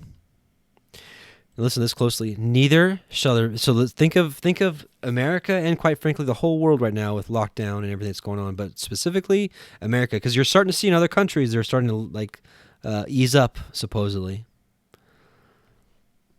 Israel is not. I was talking to my grandma the other day. They're still on full lockdown in Israel. All right, so listen to this. Listen.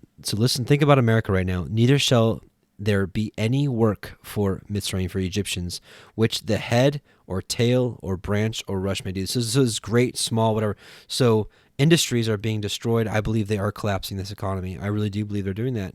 So jobs are going to be annihilated. So what it's saying here is there's going to be no work. There's going to be no jobs for people that are living in Egypt. All right, verse 16. In that day shall Egypt, Mitzrayim, be like unto women, and it shall be afraid and fear because of the shaking of the hand of Yahweh Sabaoth, which he shakes over it. So, what are we talking about here? It shall be like women. I do want to read this whole thing for you. Jeremiah 30. The word that came to Jeremiah, from Yahweh, saying, Thus speaketh Yahweh Eloheinu of Yisrael, saying, Write thee all the words that I have spoken unto you in a book. For lo, the days come, saith Yahweh, that I will bring again the captivity of my people Israel and Judah, saith Yahweh. And I will cause them to return to the land that I gave to their fathers, and they shall possess it. And these are the words that Yahweh spoke concerning Israel and concerning Judah. For thus saith Yahweh, we have heard a voice of trembling, right? So we're talking about here, right? So Egypt shall be like women, it shall be afraid and fear because of the shaking of the hand of Yahweh, which he shakes over it. We have heard a voice of trembling and of fear and not of peace. Ask you now and see whether a man does travail with child, right? Does a man give birth to a child? Wherefore, why do I see every man with his hands on his loins as a woman in travail? Like, oh, like hands on his stomach, oh. That's really bad acting, sorry. I've seen 5 of those things, and yeah, that wasn't really good enough. So, why do I see every man with his hands on his loin as a woman in travail, and all faces are turned into paleness? Alas, for that day is great, so that none is like it. It is even the time of Jacob's trouble. But he, Jacob, shall be saved out of it. For it shall come to pass that in that day, saith Yahweh Sabaoth, that I will break his yoke, this is the enemy's yoke, from off our neck, and will burst thy bonds, because we're in bondage right now, whether you believe it or not, and strangers shall no more serve themselves of him, but they shall serve Yahweh their Elohim, and David their king, whom I will raise up unto them, right? This is not David, this is Messiah Yahusha, who came through the lineage of David, right? Because he was concealed. He was concealed back here in Jeremiah.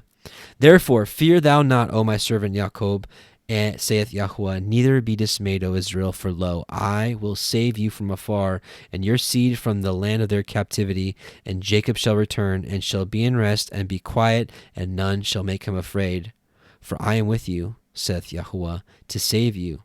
Though I make a full end of all the nations where I have scattered you, yet I will not make a full end of you, but I will correct you in measure, and will not leave you altogether unpunished. Boy, was this a lesson that I had to learn myself, right?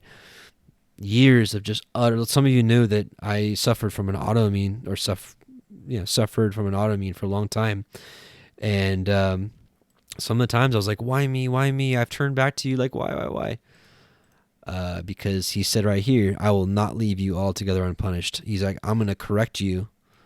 And so for some of us that are really, really stiff-necked, some of us needed some extreme pain in our lives for us to finally I'm ready to listen now.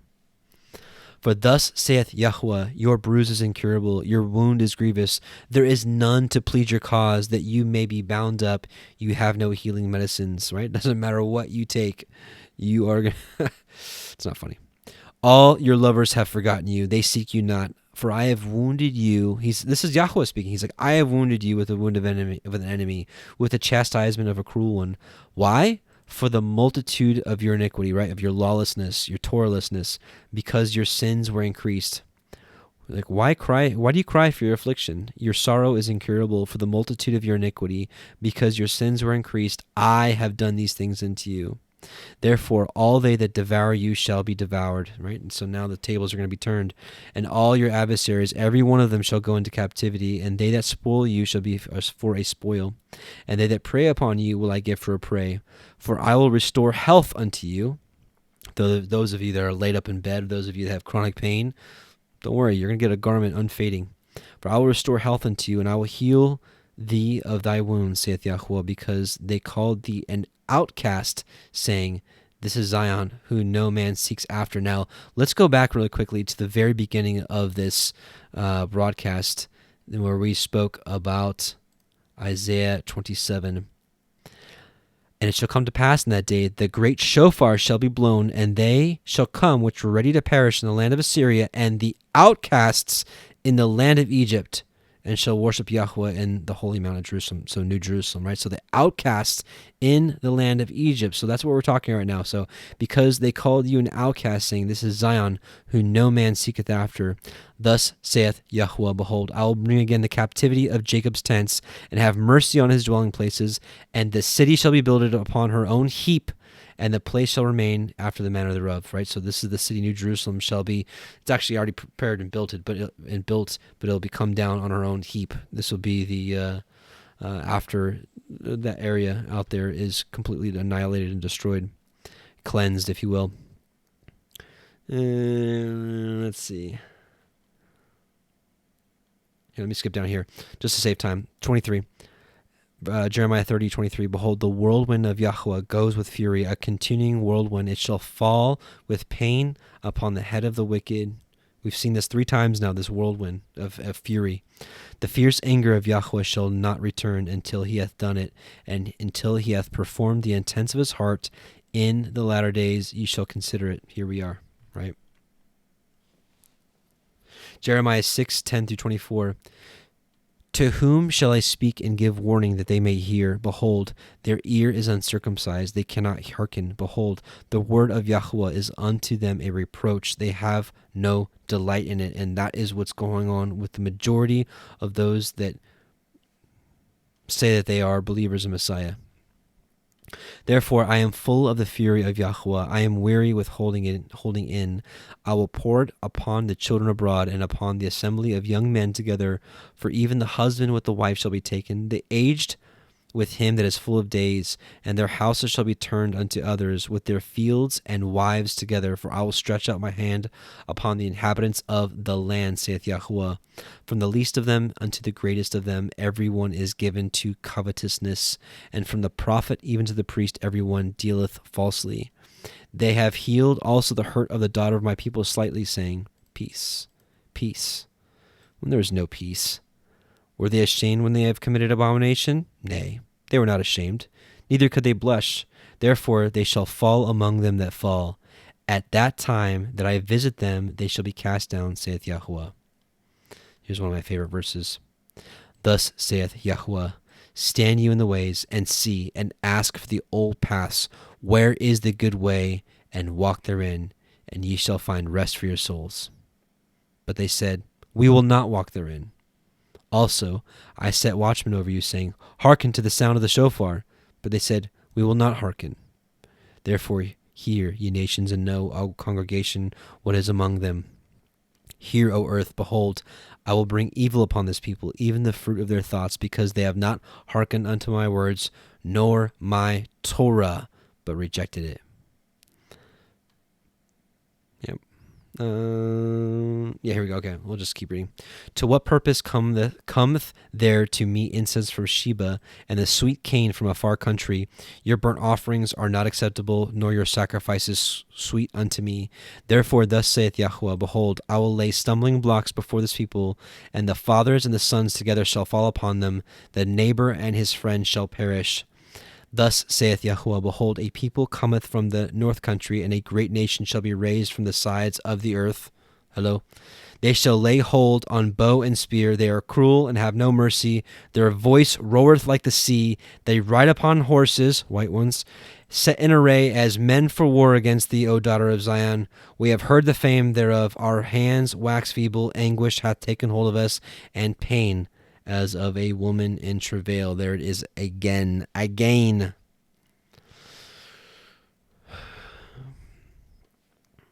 15:13-17. You and your mercy hast led forth the people which thou hast redeemed, right? You have guided them in thy strength unto the holy habitation. The people shall hear. This is the song of Moshe, by the way. The people shall hear and be afraid. Sorrow shall take hold on the inhabitants of Palestina. Then the chiefs of Edom were troubled, the mighty men of Moab. Trembling grips them, all the inhabitants of Canaan melted. Right? Fear and dread fell on them by the greatness of your arm. They are as silent as a stone. But here's the good news for us. You shall bring them in and plant them in the mountain of your inheritance, in the place, O Yahweh, which you have made for your own dwelling, the Mikdash, the sanctuary, O Yahweh, which your hands have established. That's what we're waiting for. This whole thing we're talking about tonight, honestly, is the Song of Moshe. It really is. If I can just, keep it short. Well, what's interesting, though, right? It says, in that day, Mitzrayim shall be like unto women, and it shall be afraid and fear because of the shaking of the hand of Yahweh. We know that Yahusha is the right hand of Yahweh. He's seated at the right hand. He is the right hand. So I saw something the other day, and it was really interesting. This is the trailer for Super Smash Bros. Ultimate World of Light Nintendo Switch. And it blew me away when I saw this. You can already see kind of the preview here. What do you see here? You'll see it. Well, I'm going to just show you clips of it so I don't get a copyright strike. But this is like a cherubim. It's got the 6 wings, and you've got these white hands, right? The right hand. They're all right hands, and they're all white. Check this out. I'm just going to. So this first scene, you've got all the characters, right? These are like the superheroes. This is just like Marvel, DC, the superheroes with their superpowers. This is the fallen ones, right? With our special powers that people are going to see, and that's why they're prepping everybody for this, is so that when they see this stuff, they're not like, So these superheroes here represent like the Marvel characters, like the fallen ones, the Nephilim, right?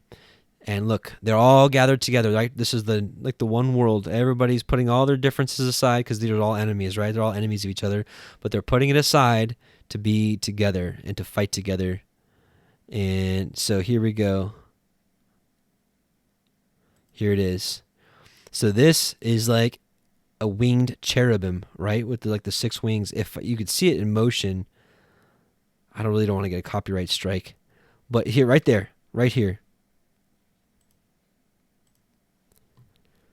These are artist renditions of what a cherub looks like. You got these covering wings, right? Right? Well, what do you see right there? That's a cherub. And you got right? You've got Yahusha, the white horse rider, coming, with all of his white horse riders, all dressed in fine linen. So everybody's in white right here. right? It's all these white hands, the right hand of Yahweh. And what do? They turn into beings of light. And this is the enemy, brothers and sisters. This is what they're brainwashing kids. This is the enemy. Or this is not the enemy. This is the goodness of Yahweh coming to execute true judgment. And what happens? Just like in the what's that the Avengers series, right? This Thanos guy is like this big mean guy, right? And that's how they portray Yahweh as this big mean ugly dude. And and through this, basically these hands turn into beings of light and they destroy everybody, right? But everyone except for Kirby, and he falls. Look, he falls to heaven, or he falls from the sky. Look, he's a falling star, and he falls down, and he goes and saves everybody. And all these people, look at this renewed creation. Like the whole world is desolate, and it's going to be like New Jerusalem. It's going to be like the Garden of Eden in the midst of destruction. Look, you got the rainbow, even. It's just like a beautiful place. Well, all his buddies that were taken over by the beings of light are all apparently imprisoned here, and this fallen star saves them all and saves the day. So, and you can see here, actually, they're like, right, so like Mario is like imprisoned, right, because he got taken over by these beings of light. And look, now he's possessed. Where is it? There's the cherubim again. Anyways, I don't want to get too far into this, but I just was absolutely just taken aback when I saw that. So, right, so fear because of the shaking of the hand of Yahweh Sevaoth, which he shakes over it. Isaiah 19:7, and the land of Yehuda, land of Judah, so Jerusalem, physical Jerusalem, shall be a terror unto Mitzrayim, a terror unto Egypt, a terror unto the United States. Everyone that makes mention thereof shall be afraid in himself because of the counsel of Yahweh Sevaoth, which he has determined against it. So, brothers and sisters, one thing that a lot of people don't understand is that 1948 state of, that land over there, that's going to be destroyed. I don't know how else to tell it to you, but there is a video I would like you to watch because it would take me a little too long to get into that right now. Where is it at? There's two videos I'd like you to watch. Number one right here, Mystery Babylon, Mother of Harlots and Abominations. And then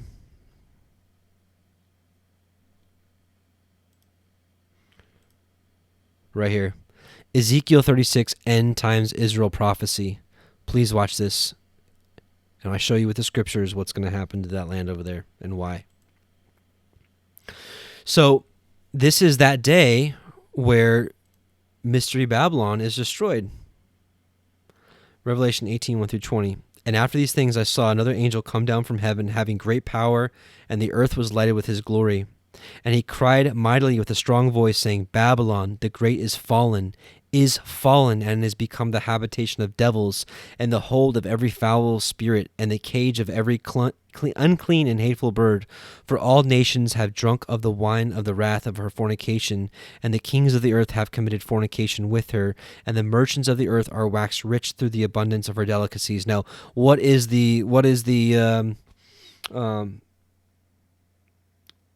sin of Mystery Babylon? Well, she's gone a whoring of the gods of this world, basically gone away from Yahweh's ways and are keeping the ways of the world. And I heard and that's the whole world is ate up with it, is it not? And I heard another voice from heaven saying, Come out of her, my people, that ye be not partakers of her sins, and that ye receive not of her plagues. Come out of Sunday worship. Come to his true Saturday Sabbath. Come to his feast days. I mean, for a lot of you, I heard from you that this last Passover that you did, you may not have done it perfectly, but so what? You did it, and I'm proud of you. I hate that word proud. I'm encouraged because of you. And I heard from a lot of you that it just felt right, and you're like, this is what we're supposed to be doing. This is the way This is the old path. Walk ye therein and find rest for your souls. What we just read in Jeremiah. For her sins have reached unto heaven, and Elohim hath remembered her iniquities. Reward her even as she rewarded you, and double unto her, double according to her works, and the cup with which she had filled to her double. Now, if you want a quick idea of who this is talking about, well, then all we got to do is turn to Isaiah 40. Comfort ye, my people, comfort ye, my people, saith your Elohim. Speak you comfortably to Jerusalem, and cry unto her that her warfare is accomplished, that her iniquity is pardoned, for she hath received of Yahweh's hand double for all her sins. So we can see Jerusalem received double for all of her sins. Reward her even as she rewarded you, and double unto her, double according to her works, in the cup which she had filled to her double. We read in Ezekiel 22 through 23 that Jerusalem drinks a cup filled to her double, because she drinks not only her own cup, but she also drinks the cup of Samaria that Yahweh took from Samaria and gave it unto Jerusalem. That's why she drinks it unto her double. How much she hath glorified herself and lived deliciously, so much torment and sorrow give her. For she saith in her heart, I sit a queen, and am no widow, and shall see no sorrow. Therefore shall her plagues come in one day. Now, how to exactly interpret this, I don't know. It could literally be all destroyed like that in one day. We also know the scripture says a day is 1,000 years, and 1,000 years is a day. But I tend to think in this case it is a literal day. Death and mourning and famine. Now, how do you have famine in one day? That's the only holdback. I'm like, I don't know. And so I'm just being honest with you. I don't know everything. I really don't. And I don't ever want to claim, even position myself to make it look like I think I do. I really don't. And she shall be utterly burned with fire, for strong is Yahweh Eloheinu who judgeth her. And the kings of the earth who have committed fornication and lived deliciously with her shall bewail her. And we know that Egypt, aka America, is one of the biggest contributors to Israel. Shall bewail her and lament her, for when they shall see the smoke of her burning, standing afar off for the fear of her torment, saying, Alas, alas, that great city Babylon, that mighty city, for in 1 hour is thy judgment come.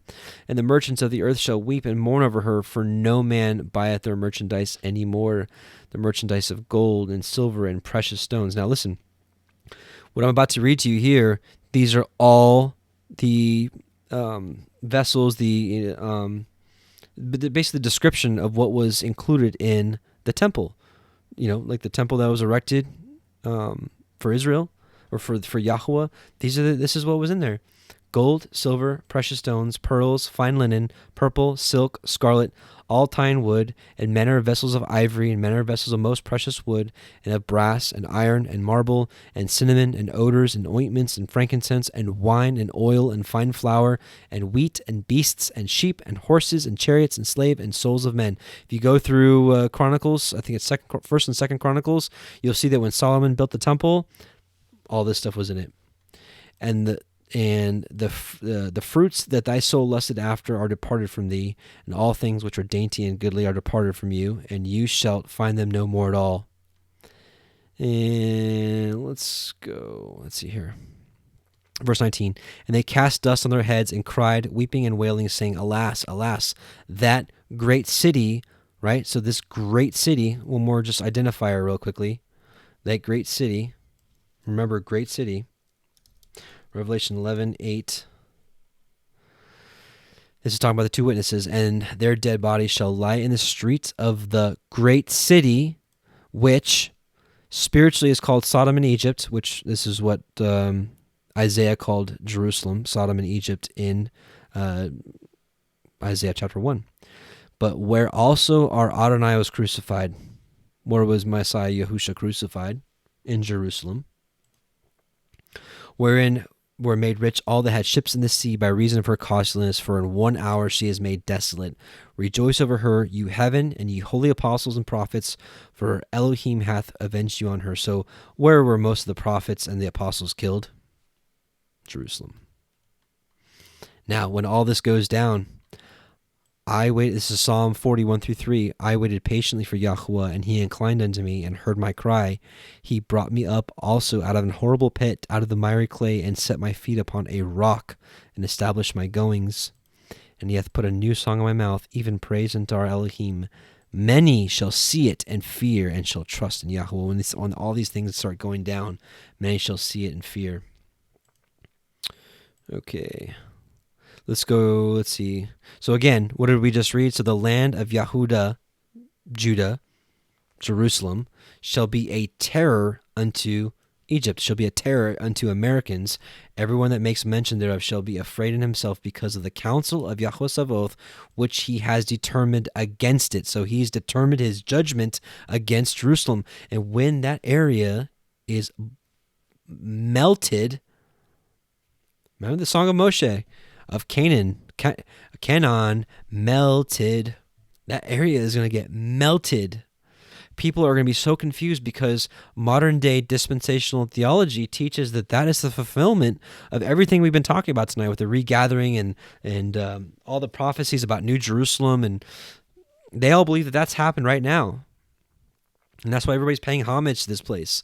It's false. It's a huge distraction. It's a huge it's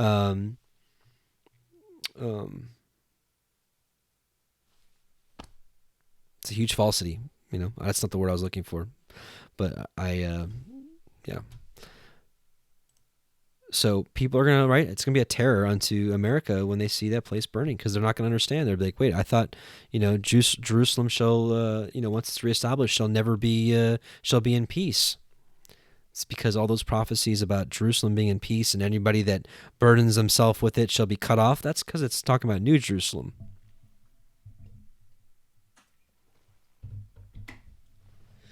All right. Verse 18, in that day shall 5 cities in the land of Mitzrayim speak the language of Canaan and swear to Yahweh Sabaoth. One shall be called the city of destruction. Now, I got to be honest, I don't know what to do with this verse right here. So if you guys have something on this, let me know. But I wasn't shown what was going on here. Verse 19, in that day shall there be an altar to Yahweh in the midst of the land of Mitzrayim, and a pillar at the border thereof to Yahweh. So again, we talked about this earlier. What is the altar to Yahweh now? Because we know that according to Hebrews and Isaiah 66 and many other verses, that Yahweh does not dwell in buildings made by hands of men. He dwells in buildings that he made. He made our bodies. This is his temple. Our hearts are the altar. So it's saying right here that in that day there shall be an altar to Yahweh in the middle of Mitzrayim. So it's basically like scattered through Mitzrayim, and that's what's going on right now. Again, all throughout the 4 corners of the earth, but a majority here in America. 1 Corinthians 6:19, what? Know ye not that your body is the temple of the Ruach HaKodesh, which is in you, which you have of Elohim, and you are not of your own? 1 Corinthians 3:16, know ye not that you are the temple of Elohim, and that the Spirit of Elohim dwells in you? Ephesians 2:21-22, in whom all the building fitly framed together groweth unto a holy temple in Yahweh, in whom ye also are builded together for an habitation of Elohim through the Spirit. Well, there you go. 1 Peter 2:5-9, you also, as lively stones, are built up a spiritual house, a holy priesthood, to offer up spiritual sacrifices acceptable to Elohim by Yahushua HaMashiach.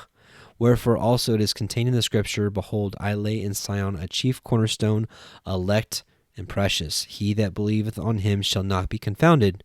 Unto you therefore which believe he is precious, but unto them which be disobedient, the stone which the builders disallowed, Messiah, the same is made head of the corner, and a stone of stumbling and a rock of offense, even to them which stumble at the word, being disobedient, whereunto also they were appointed. But you are a royal priesthood, or a chosen generation, a royal priesthood, a Kodesh nation, a set-apart nation, a peculiar people, that you should show forth praises of him who hath called you out of darkness into his marvelous light. A couple more. Romans 12:1-2. This is talking about the altar, the temple of Yahweh. I beseech you, therefore, brethren, by the mercies of Elohim, that you present your bodies a living sacrifice, set apart, right? Not of the world, set apart unto him, holy, acceptable unto Elohim, which is your reasonable service. And be not conformed to this world, but be ye transformed by the renewing of your mind, that you may prove what is that good and acceptable and perfect will of Elohim. Amen. And I'm just going to read the first 3 verses here. This is, this right here, honestly, these 3 verses in Deuteronomy 30 is one of the biggest signs to me that it's the end times. Deuteronomy 30:1-3. And it shall come to pass, when all these things are come upon you, the blessing and the curse which I have set before you, and shall call them to mind among all the nations, whither Yahweh your Elohim has driven you, and shall return unto Yahweh Elohim, and shall obey his voice, according to all that I command you this day, you and your children, with all your heart and with all your soul. So when his people start coming back to his Torah, his commandments, that then Yahweh your Elohim will turn your captivity and have compassion on you, and will return and gather you from all the nations whither Yahweh your Elohim has scattered you. Actually, one more. If any of yours be driven out into the uttermost parts of heaven, from there Yahweh your Elohim will gather you, and from thence he will fetch you. So it doesn't matter. We're spread across the 4 corners. He's going to come get you. In a good way. Not like he's going to come get you. No, he's going to come get you.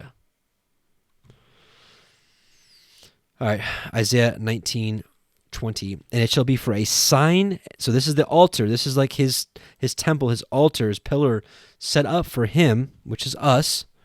And it shall be for a sign and a witness unto Yahweh Sabaoth in the land of Mitzrayim, for they shall cry unto El Yahweh because of the oppressors, and he shall send them a Savior, his Savior, Messiah, Yahusha, right? Which we start off this whole evening with, verse 1, behold, this should be Yahusha, right? But he wasn't revealed here yet. Rides upon a swift cloud, and shall come into Mitzrayim. Whoa, too far. Wow, I went way too far. Where am I going? Here we go. So, and it shall be for a sign. So again, the altar to Yahweh, which is us, shall be for a sign and for a witness unto Yahweh Sabaoth in the land of Mitzrayim, which we're in right now.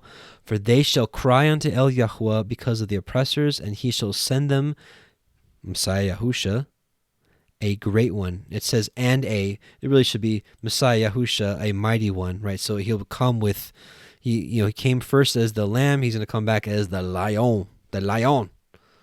Roar.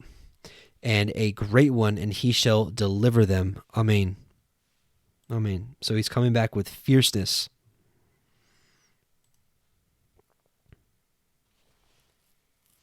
So let's take a look at we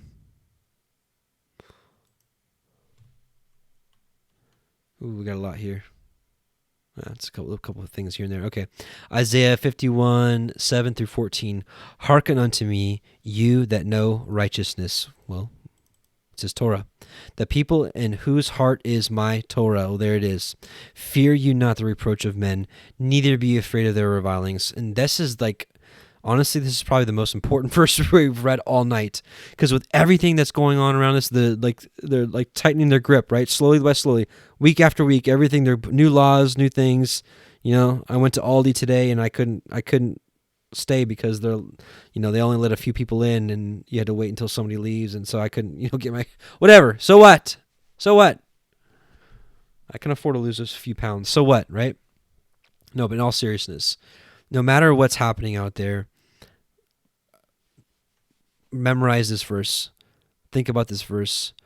Print this verse out and put it in your pocket. Put it in your wallet. I don't know, whatever. Hearken unto me, you that know righteousness, the people in whose heart is my Torah. Fear you not the reproach of men, neither be you afraid of their revilings. For the moth shall eat them up like a garment, and the worm shall eat them like wool. But my righteousness shall be forever, and my salvation from generation to generation. Awake, awake. Put on strength, O arm of Yahweh. Awake, as in the ancient days, in the generations of old. Are you not it that hath cut Rahab and wounded the dragon? In this sense, it's talking about Egypt. Art thou not it which hath dried the sea, the waters of the great deep, that hath made the depths of the sea a way for the ransom to pass over? And what's happened before is going to happen again, brothers and sisters. He may even spread open the Atlantic Ocean, and maybe we can hop in our cars and go. Maybe we're going to walk it and hoof it. I don't know. Who knows? I don't know. His word is so in depth, I have no idea. No clue how he's going to do it. We could all be flying. I have no idea. No clue. Therefore the redeemed of Yahweh shall return and come with singing unto Zion, and everlasting joy shall be upon their head. They shall obtain gladness and joy, and sorrow and mourning shall flee away. I, even I, am he that comforteth you. Who are you that you should be afraid of a man that shall die, and of the Son of Man which shall be made as grass? Right? Why are you afraid of these people that say that they're going to vaccinate you, or you're going to go into quarantine?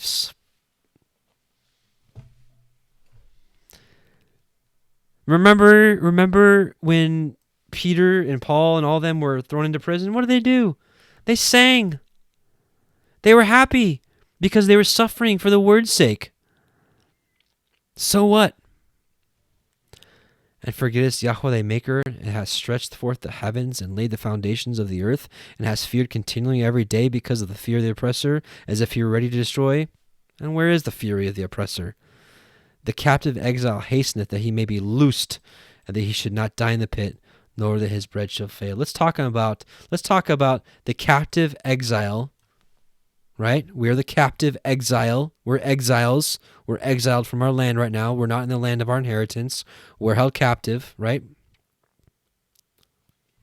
You think you're free? You got some studying to do.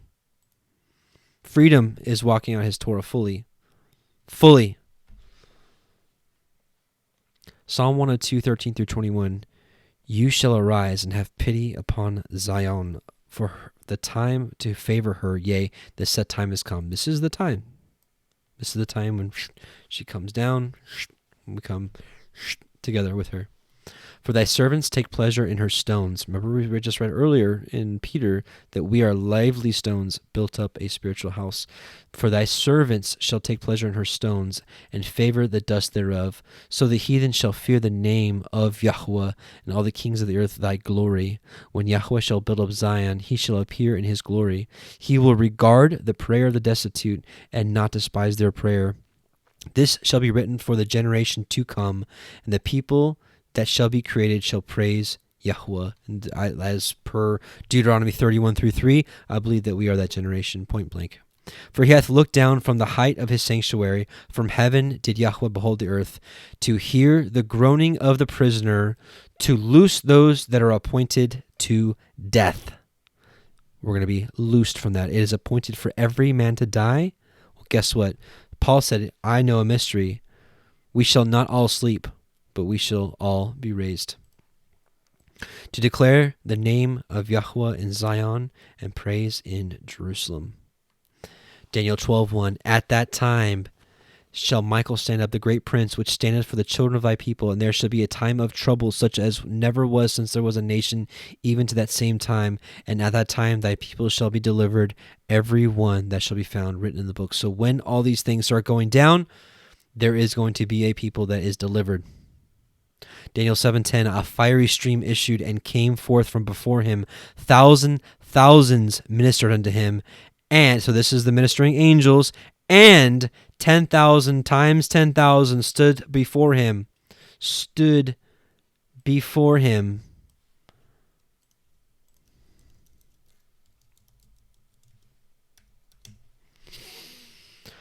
Luke 21:36, watch you therefore, and pray always that you may be accounted worthy to escape all these things that shall come to pass, and to stand before the Son of Man. Stood before him. 10,000 times 10,000 stood before him. The judgment was set, and the books were opened. The seals.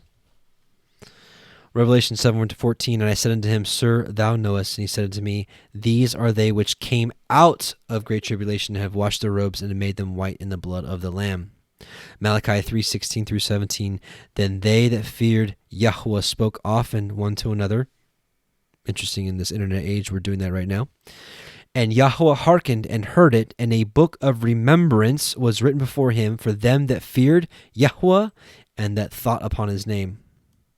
And they shall be mine, saith Yahweh Sabaoth, in the day when I make up my jewels, and I will spare them, as a man spares his only son that serves him. Amen.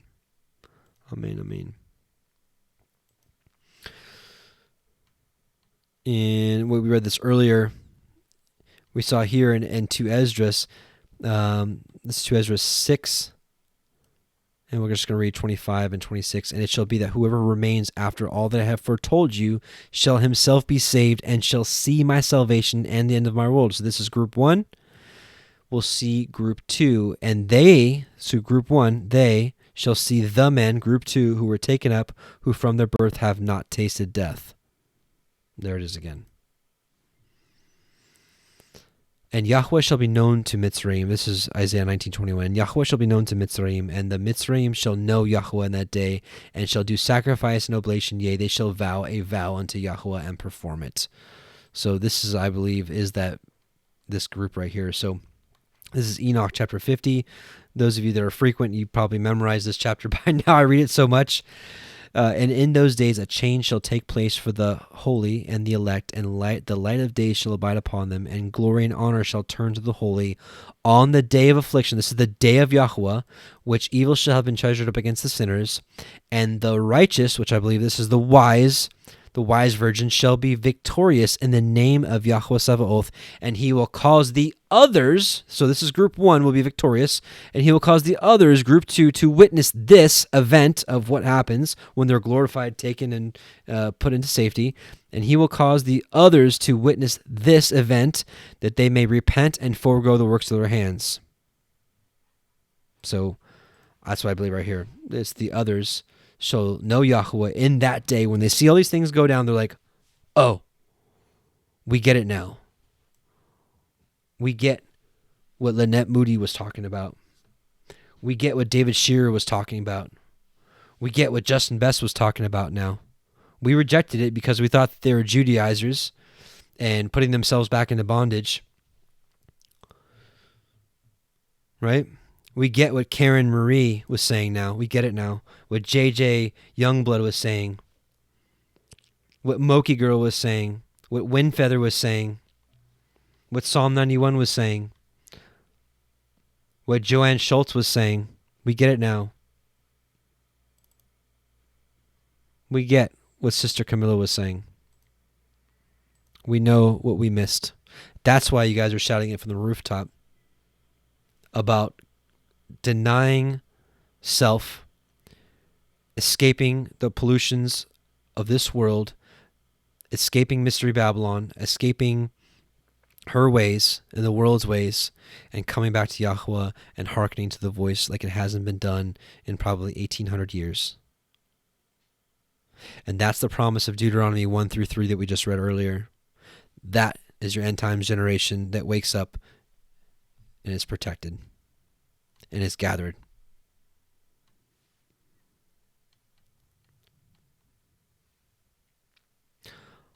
Also, the others, I believe, are, remember those that I was telling you about where we read it in Isaiah 66, that the people that escape are sent back out to share the fame, the gospel, to all nations. In that day shall do sacrifice and oblation, yea, they shall vow unto Yahweh and perform it. And Yahweh shall smite Mitzrayim, shall smite Egypt, he shall smite and heal it, and they shall return even to Yahweh, and he shall be entreated of them, and shall heal them. There's some destruction coming to this country too. Oh yes. Isaiah 19:23, in that day there shall be a highway out of Mitzrayim to Ashura, and Ashur shall, this is Assyria, and shall come into Mitzrayim, and the Mitzrayim into Ashur, and the Mitzrayim shall serve with the Ashurim. So let's compare this with Isaiah 35. And here's some other great words for you. Hang on.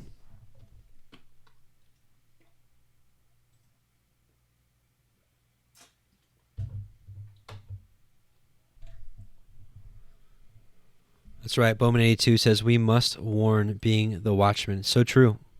So true. This is time. Listen, people are waking up right now because of what's going on. People are waking up like it hasn't happened in years, because people are looking around. They're like, you know what? Something's not right with this. There's a lot of people. A lot of people are ate up with this. I mean, don't get me wrong. But there's a lot of people waking up being like, you know what? Something's just not right here.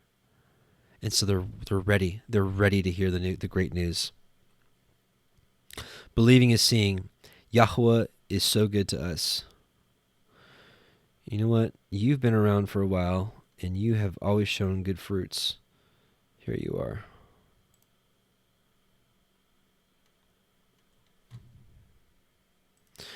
Isaiah 35. The wilderness and the solitary place shall be glad for them, and the desert shall rejoice and the blossom as the rose. It shall blossom abundantly, and rejoice even with joy and singing. The glory of Lebanon shall be given unto it, the excellency of Carmel and Sharon. They shall see the glory of Yahweh and the excellency of our Elohim. Strengthen you the weak hands and confirm the feeble knees. So are you scared out there? Are you nervous? Because your world is changing around you quicker than making your head spin? Well, this message is for you. Strengthen you the weak hands and confirm the feeble knees. Say to them that are of a fearful heart, be strong, fear not. Behold, your Elohim will come with vengeance, even Elohim with a recompense. He will come and save you. Then the eyes of the blind shall be opened, and the ears of the deaf shall be unstopped. So this is very similar to what we just read right here, that in that day, right? Mitzrayim shall know Yahweh in that day. So this is people that didn't follow him before, or maybe were following him in pretense before. And now, when this happens, right? When Elohim comes with vengeance, even Elohim with recompense, he will come and save you. So when the wise are taken and put into safety, then the other people, the eyes of the blind shall be opened, and the ears of the deaf shall be unstopped. Then they're finally ready to be here and to see. So even though you're planting seeds right now and they're being spit back in your face, so what? Maybe that seed will take root when this happens. And then they'll be like, oh, that was the difference. Keeping his commandments. Why did I reject his commandments? Because everybody told me to. Because my pastor said that the law was done away with. You know, I mean, however it goes down. Then shall the lame man leap as an hart, and the tongue of the dumb sing. For in the wilderness shall waters break out, and streams in the desert. And the parched ground shall become a pool, and the thirsty land springs of water. In the habitation of dragons, where each lay, shall be grass with reeds and rushes. And an highway shall be there, right? So this is what we're talking about now. In that day shall there be a highway from Egypt to Assyria, and Assyria to Egypt, and here. So, and a highway shall be there, and a way, and it shall be called the way of holiness. The unclean shall not pass over it, but it shall be for those, the wayfaring men, though fools, shall not err therein. No lion shall be there, nor any ravenous beast shall go up thereon. It shall be found there, but the redeemed it shall not be found there, but the redeemed shall walk there. And the ransomed of Yahweh shall return and come to Zion with songs and everlasting joy upon their heads. They shall obtain joy and gladness, and sorrow and sighing shall flee away.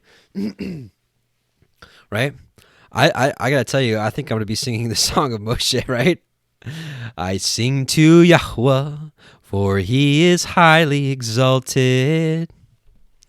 The horse and his rider he has thrown into the sea.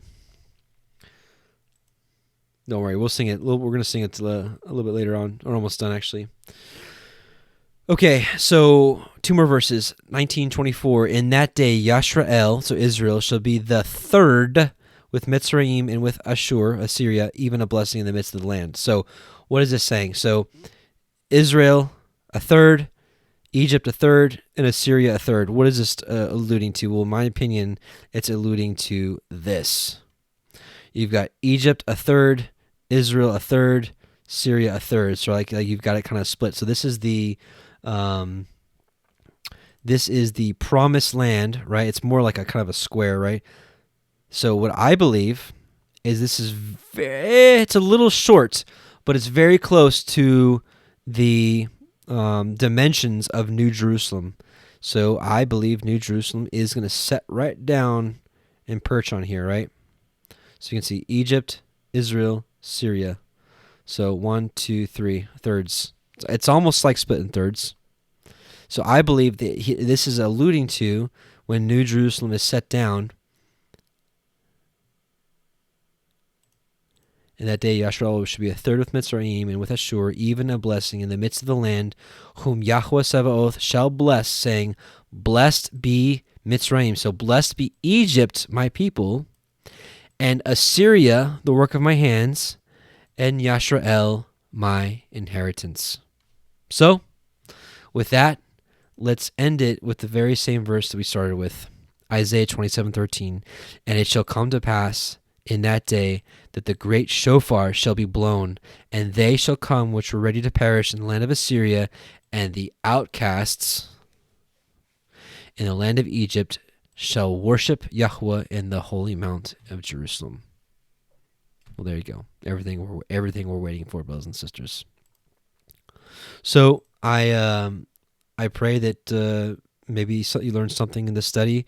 Maybe you already knew all this stuff. Maybe there's some new things. Maybe you don't agree with half the things I say. It's okay, because I'm not trying to be your teacher. Like I said from the outset of all this, I just want to be your study partner. And anything that doesn't sound right, take it to Yahweh. Anything that does sound right, take it to Yahweh. Whatever happens, don't give me any glory. Don't give me any fame. Don't give me a big head. Any comments that you want to give, just give glory to Yahweh. Don't want any glory. I really don't want anything to do with it. Excuse me. So, listen, brothers and sisters, interesting timing, right? Remember, like I said maybe about an hour ago now, with everything that's going on in the world, let's keep our focus and our fear to Yahweh alone. Again, the focusing on what's happening in the world and the lockdown and vaccines and whatever. Listen, I think that's very similar to the evil report that the 10 spies gave, as opposed to the good report that Joshua and Caleb give. So let's be Joshua and Caleb. Let's stand up. Let's have no fear whatsoever. Even if the worst happens and they're like, well, get this vaccine or you're not shopping at the only store left open now, Walmart, because everything else closed down, right? Or whatever it is. Then I guess what? We'll be waiting for the manna to drop down. It can happen. It can happen. We read that in 2nd Baruch. Is it 28 or 29? Let me look real quick. Hang on. Here we go. Cool. 29. 2nd Baruch 29. Verse 8, and it shall come to pass at that selfsame time that the treasury of manna shall again descend from on high, and they will eat of it in those years, because these are they who have come to the consummation of time. So, I think we are called to prepare, but I think we can get caught up in that. I got caught up in probably prepping too much, and so I had to repent to Yahweh, and I repent in front of you all that I focused on physical prepping probably a little too much. But maybe the excess, maybe I can share with people around me, if things get crazy.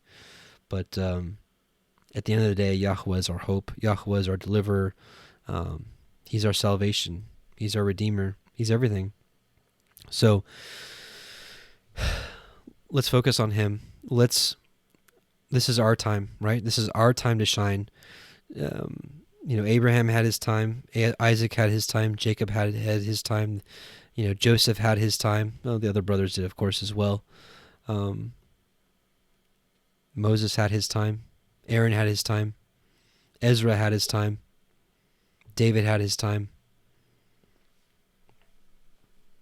This is our time. This is our time. And if you know your own heart, if you're sitting around and you're scared of what's going on, I'm going to be honest with you. Just pray to Yahweh. Beg him. Pray and fast if you need to. Ask him to take that out of your heart. Ask him to take it out of your heart. Really, truly. He'll do it. I know he'll do it. He's done some things in my life that, honestly, it's still a miracle. Because I asked him to do it.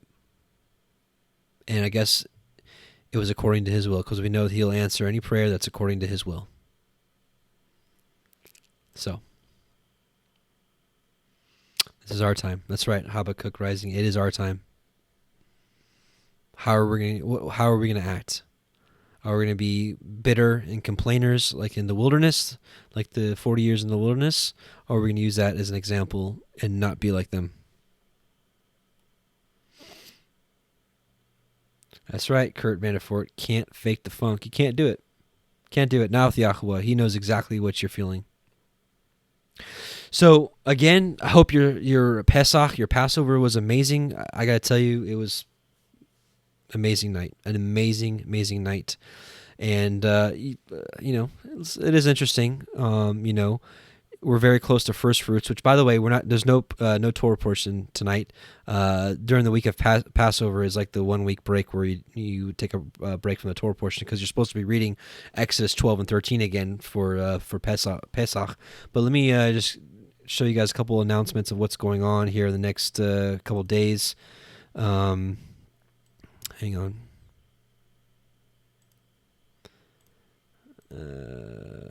Sorry, I had to see that. So, okay, a couple things going on. So, first fruits, it's a highly debated topic because honestly, it's one of those things where you can everybody reads the same verse and gets different understandings of what's actually going on. So some people believe, long story short, some people believe that the counting is after the Sabbath of the first day of unleavened bread, which is the day after Passover, and then the next day is first fruits. Some people say you got to wait till the weekly Sabbath and then count the next day.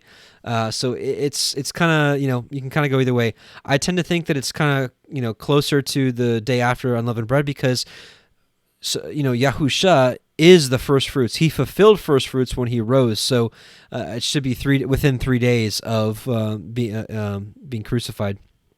But nevertheless, we're going to celebrate this. We're going to have a little gathering Sunday at 12:30 Central Standard Time. It's just going to be short, maybe like 30 minutes.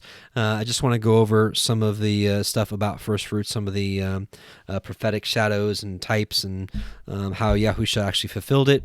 But, speaking of first fruits, the 144,000, which I'm hoping that we may be found worthy to be accounted of, they are considered first fruits as well. So we're still on high watch, brothers and sisters. Just putting that out there. So that's Sunday at 12:30. Now Tuesday, if you haven't heard about this yet, Tuesday, starting at 6 a.m., this coming up Tuesday, so just in a few days on 4/14, starting at 6 a.m. Central Standard Time, myself, Justin Best from Christian Truthers, Justin McRoberts, and Brother Jeremy Fox, the four of us, we're going to take turns, and we are going to read the entire Torah from Genesis 1:1 all the way to Deuteronomy 34 at the end of it. So it's going to be an all-day event from literally crack of dawn to way late into the evening. So take the day off. Maybe you're in quarantine, so great. Take part of this. I don't know when the last time something like this has been done, but I hope you can join us. I think it'll be a blessing, especially in the midst of everything that's going on, to be part of the entire Torah being read to you from start to finish. So join us, if you will, on that.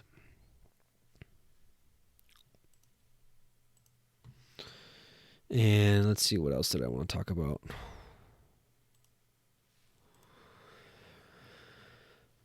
So yeah, first fruits gathering on Sunday. And if you don't happen to join me with that, a lot of people will be asking, how do we give the first fruits now that there's no official temple? We're the temple, so what are we going to do? Give it to ourselves now? Honestly, especially with people, losing their jobs and being laid off and furloughs and whatnot, keep a lookout for any of our own that are suffering. Maybe assisting them might be a good offering. But I would pray to Yahweh maybe tonight, tomorrow, and ask him how you can fulfill that. Maybe just a spiritual sacrifice, like Peter says. Maybe it's just I don't know. I don't have a lot of wisdom there, but yeah. Jenny asks, what do you think about the second Passover being our time?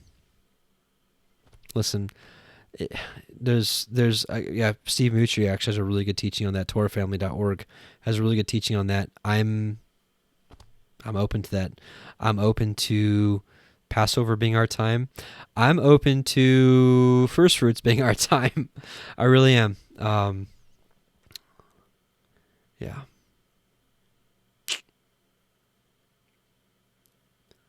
Yeah, so Shannon D asks, how do we give the first fruits tithe to the poor, to ministries? Yeah, I mean, I I'm gonna keep to myself what I'm gonna do, but I would look for maybe somebody in need. It would be my opinion. That would be my best understanding. I don't have revelation on that, so I'll be praying about it more before we go live on Sunday, and I'll hope to be getting something from that. If you have some other ideas about how to give a first fruits tithe right now, put it in the comments, and I'll pray and meditate on it, and maybe we'll change my mind. So anyways, maybe some of you out there are still celebrating unleavened bread. So if you want to take a moment and get yourself a piece of unleavened bread, maybe we can dine on some unleavened bread together. So I'll give you a few minutes. We'll do that in a moment. So what we're going to do now, we're going to do the Aharonic blessing. This is Numbers 6:24 through 26. I'm going to do it in Hebrew first, and then we'll do it in English. Yebarechecha Yahuwah, v'yeshmerecha, Ya'er Yahuwah panav elecha v'chnuneka. Yisa Yahuwah panav elecha v'yashem lecha shalom. Yahuwah bless you and keep you. Yahuwah make his face shine upon you and be gracious unto you. Yahuwah lift up his countenance upon you and give you peace. Again, Numbers 6:24 through 26.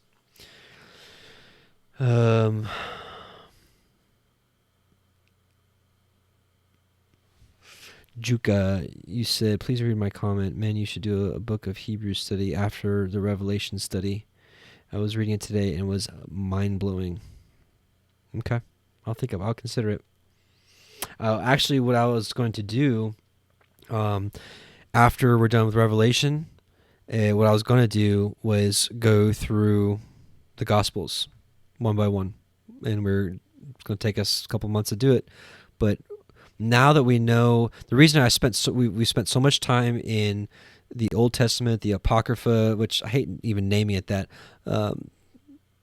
We spent that time because now once we know all this, now we go back to the Gospels, and it's just like you can see stuff in the Gospels that you've never seen before. So yeah, that's my plan. So maybe after the Gospels, maybe I'll consider doing Hebrews. So I think I'm going to call it the Gospels from a Torah perspective. Yeah, that's right. Sister Camilla Miriam says, Alan Horvath has an amazing study of Hebrews, Ivrim. I think I've seen that one before. I think I've seen it. So let's, so if you've got, anybody have some bread or some matzah? This is unleavened bread, by the way. This is my first year making it, and I got to tell you, I'm never going to go back to matzah crackers. I've been eating matzah crackers all my life. A lot of you guys knew I grew up Jewish, so I've been eating matzah my entire life. And I like it. I do like matzah crackers. I really do. But this is really easy, and it's like 10 times better making your own unleavened bread. So if you've got it, let's dine together on some unleavened bread. And remember, the unleavened bread, and we're not doing like a full communion. Maybe we'll do a full communion maybe another day. Again, Alan Horvath has a good video on that. But the bread, right? The bread symbolizes the body of Yahusha, which is broken, for us. And that Yahusha himself is the true bread come from heaven. He's the true unleavened bread. Unleavened meaning symbolizing no leaven. Leaven can symbolize sin.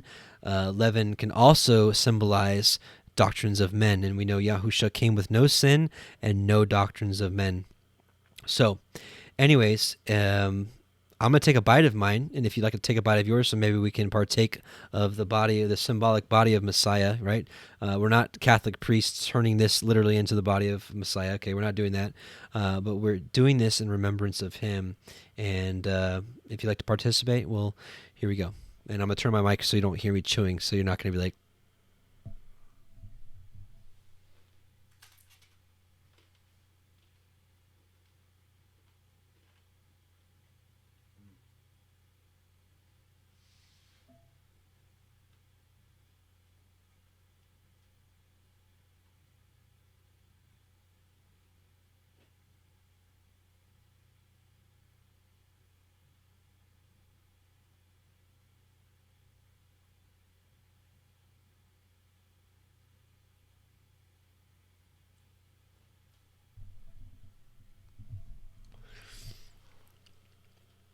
you know.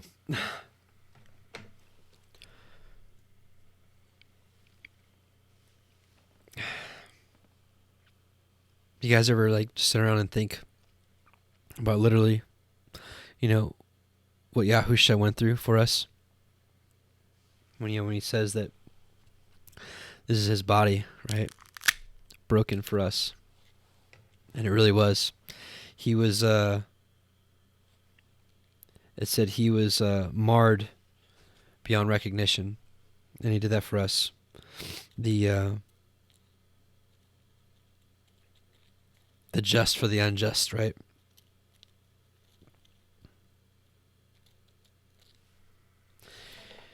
We'll talk about this more on first fruits, but like,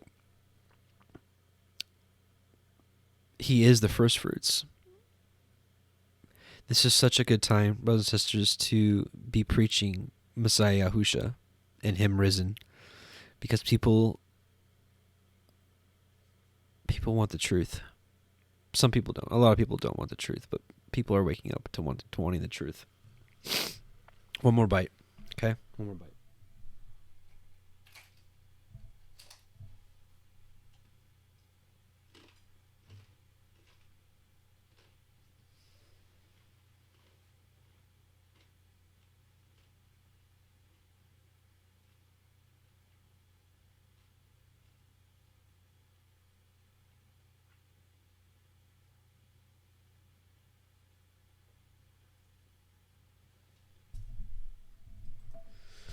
You know what?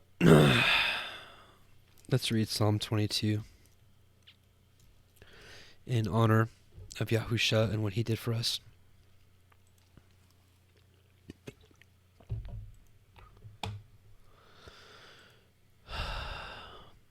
This is Psalm 22. This is prophesying the moment on the cross, the stake, whatever you call it. I don't care what you call it. But he was crucified for us. He was nailed to something to us, for something for us. My Elohim, my Elohim, my El, why hast thou forsaken me? Why are you so far from helping me and from the words of my roaring? O my Elohim, I cry in the daytime, but thou hearest not, and in the night season, and I am not silent. But thou art Kodesh, O you that inhabitest the praises of Israel. Our fathers trusted in thee. They trusted, and you did deliver them. They cried unto you, and were delivered. They trusted in you, and were not confounded. But I am a worm, and no man, a reproach of men, and despised of the people. Let me tell you something. You want to look up a study that's going to bless you like you haven't been blessed in a while? Look up, there's a couple studies out there, but look up the crimson worm. All they that see me laugh to scorn. They shoot at the lip. They shake the head, saying, He trusted in Yahweh that he would deliver him. Let him deliver him, seeing he delighted in him. But you are he that took me out of the womb. You didst make me hope when I was upon my mother's breasts. I was cast upon you from the womb. You are my Elohim from my mother's belly. Be not far from me, for trouble is near, for there is none to help. Many bulls have compassed me, strong bulls of Bashan have beset me round.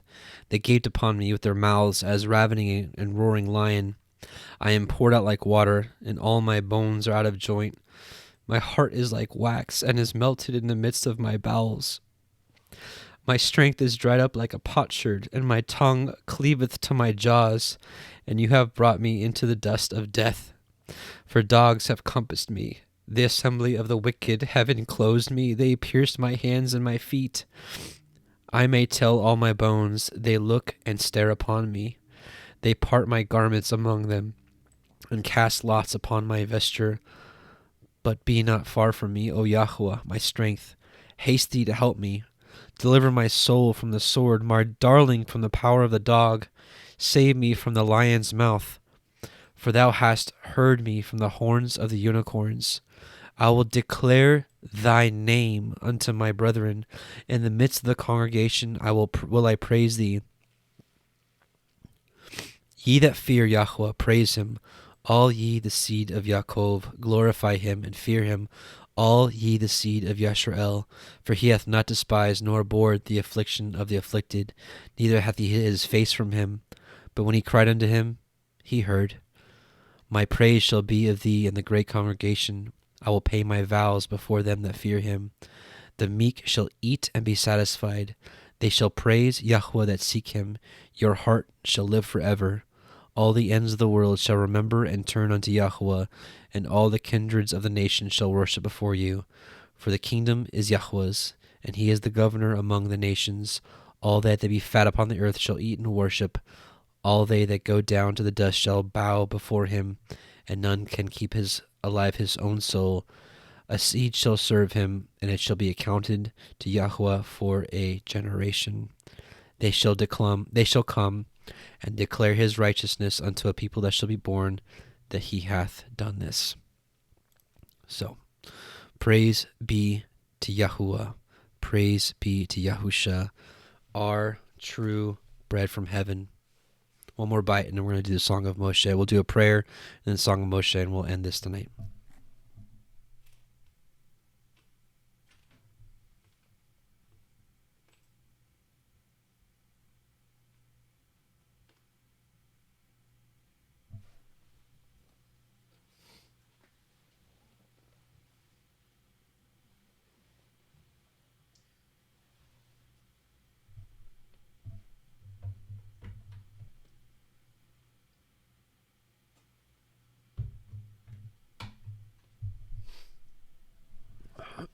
Okay. Let's bow our hearts unto Yahweh. O Heavenly Father, Yahweh, Most High, we just come before you in Yahusha's name, the true bread. And we thank you so much for sending him. We thank you so much for all of our sins, everything laid upon him, and just cannot imagine what he suffered for us. And we're just so thankful. I don't think we say it enough, Abba. We are so thankful for what he did for us, and that we've been reconciled back to you. Oh Yahweh, just please continue to guide our feet as the world continues to tighten the noose. Let us not fear man, but fear you alone. Cultivate our hearts so that we fear you alone, Abba. And may we and our families be found worthy to escape these things that are coming to pass and to stand before the Son of Man. But even if this isn't to happen, Abba, strengthen us no matter what, because we know that we will be with you eventually. We bless you and praise you in Yahusha's mighty name, and thank you for this feast of unleavened bread. Amen. All right, brothers and sisters, we're going to sing the Song of Moshe. I hope you've heard it enough now that you can sing along with. And I've been so busy, but one of these days I hope to get the Song of the Lamb ready to go so I can sing it for you all. But I'm just not ready, so I don't want it to sound bad. So I want to be a little more prepared. So let's do the Song of Moshe together. What do you say? Song of Victory. So I pray that this was a good start to your Shabbat. Maybe you're actually listening to this on Shabbat as a recording. Maybe you're listening to this weeks, months later. I don't know. Whoever you are, wherever you're at, I pray that it was a blessing to you. And just want to say a shalom to a few in the chat. Sister Karen, Marie, Russell, Michael. Yeah, his blood, it was shed for us. Amen. I agree. I just didn't feel it proper right now. I'm not set up for doing a full communion with wine right now. Maybe we'll do it another time. Maybe we'll do it on Sunday. I'm not sure, But I agree. His blood that was shed for us, the wine. We didn't do that tonight. We just did the bread. So, believing is seeing. Hey, thanks for the fruits that you've shown, and yeah, singing bird, shalom, Shabbat shalom, sister.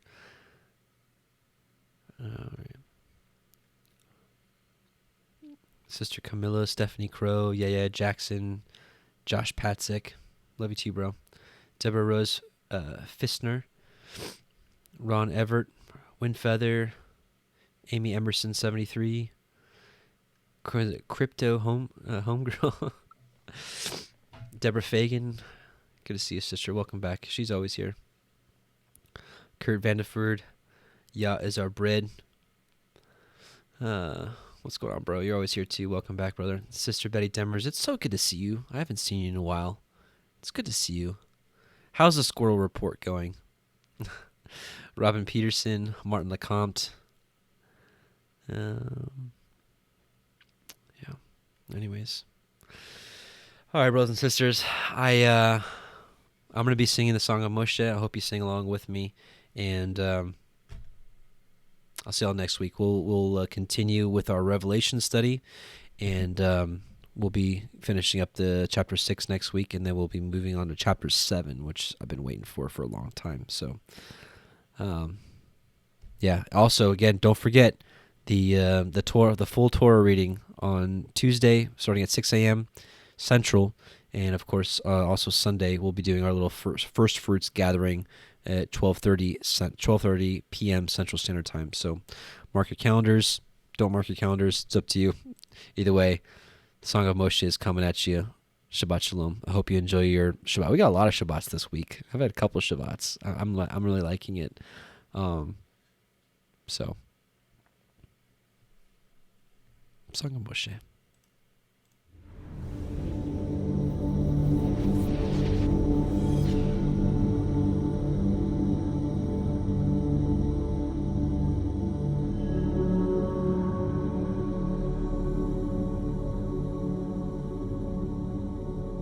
I sing to Yahweh, for he is highly exalted. The horse and its rider he has thrown into the sea. Yah is my strength and song, and he has become my deliverance. He is my El, and I praise him, Elohim of my father, and I exalt him. Yahweh is a man of battle, Yahweh is his name. He has cast Pharaoh's chariots and his army into the sea, and his chosen officers are drowned in the sea of reeds. The depths covered them, they went down to the bottom like a stone.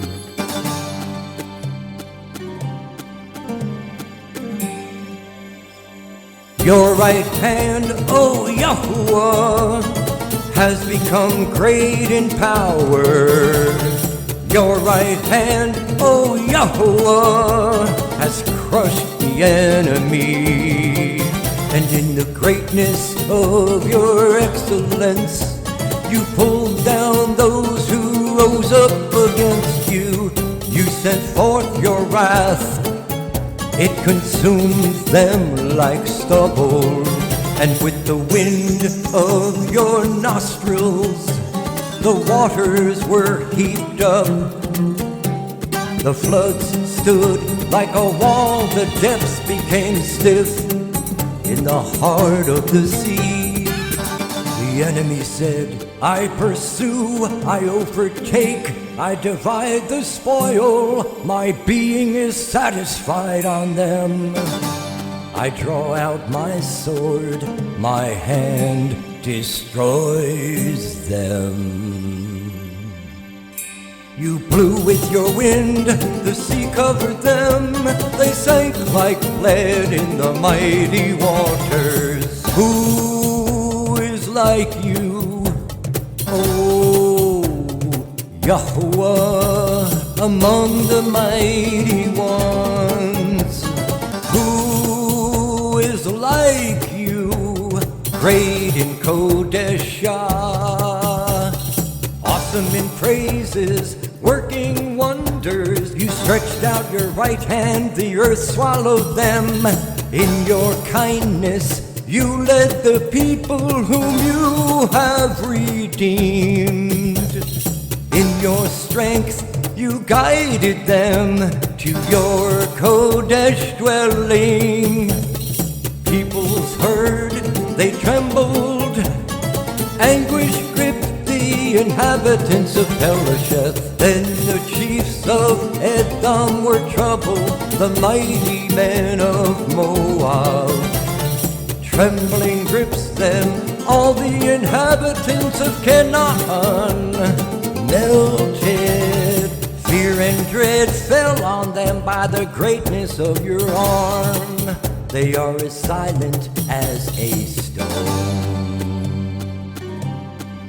Until your people pass over, O Yahuwah. Until the people whom you have bought pass over. You bring them in and plant them in the mountain of your inheritance, in the place, O Yahuwah, which you have made for your own dwelling, the Mikdash, O Yahuwah, which your hands have prepared. Yahuwah reigns forever and ever.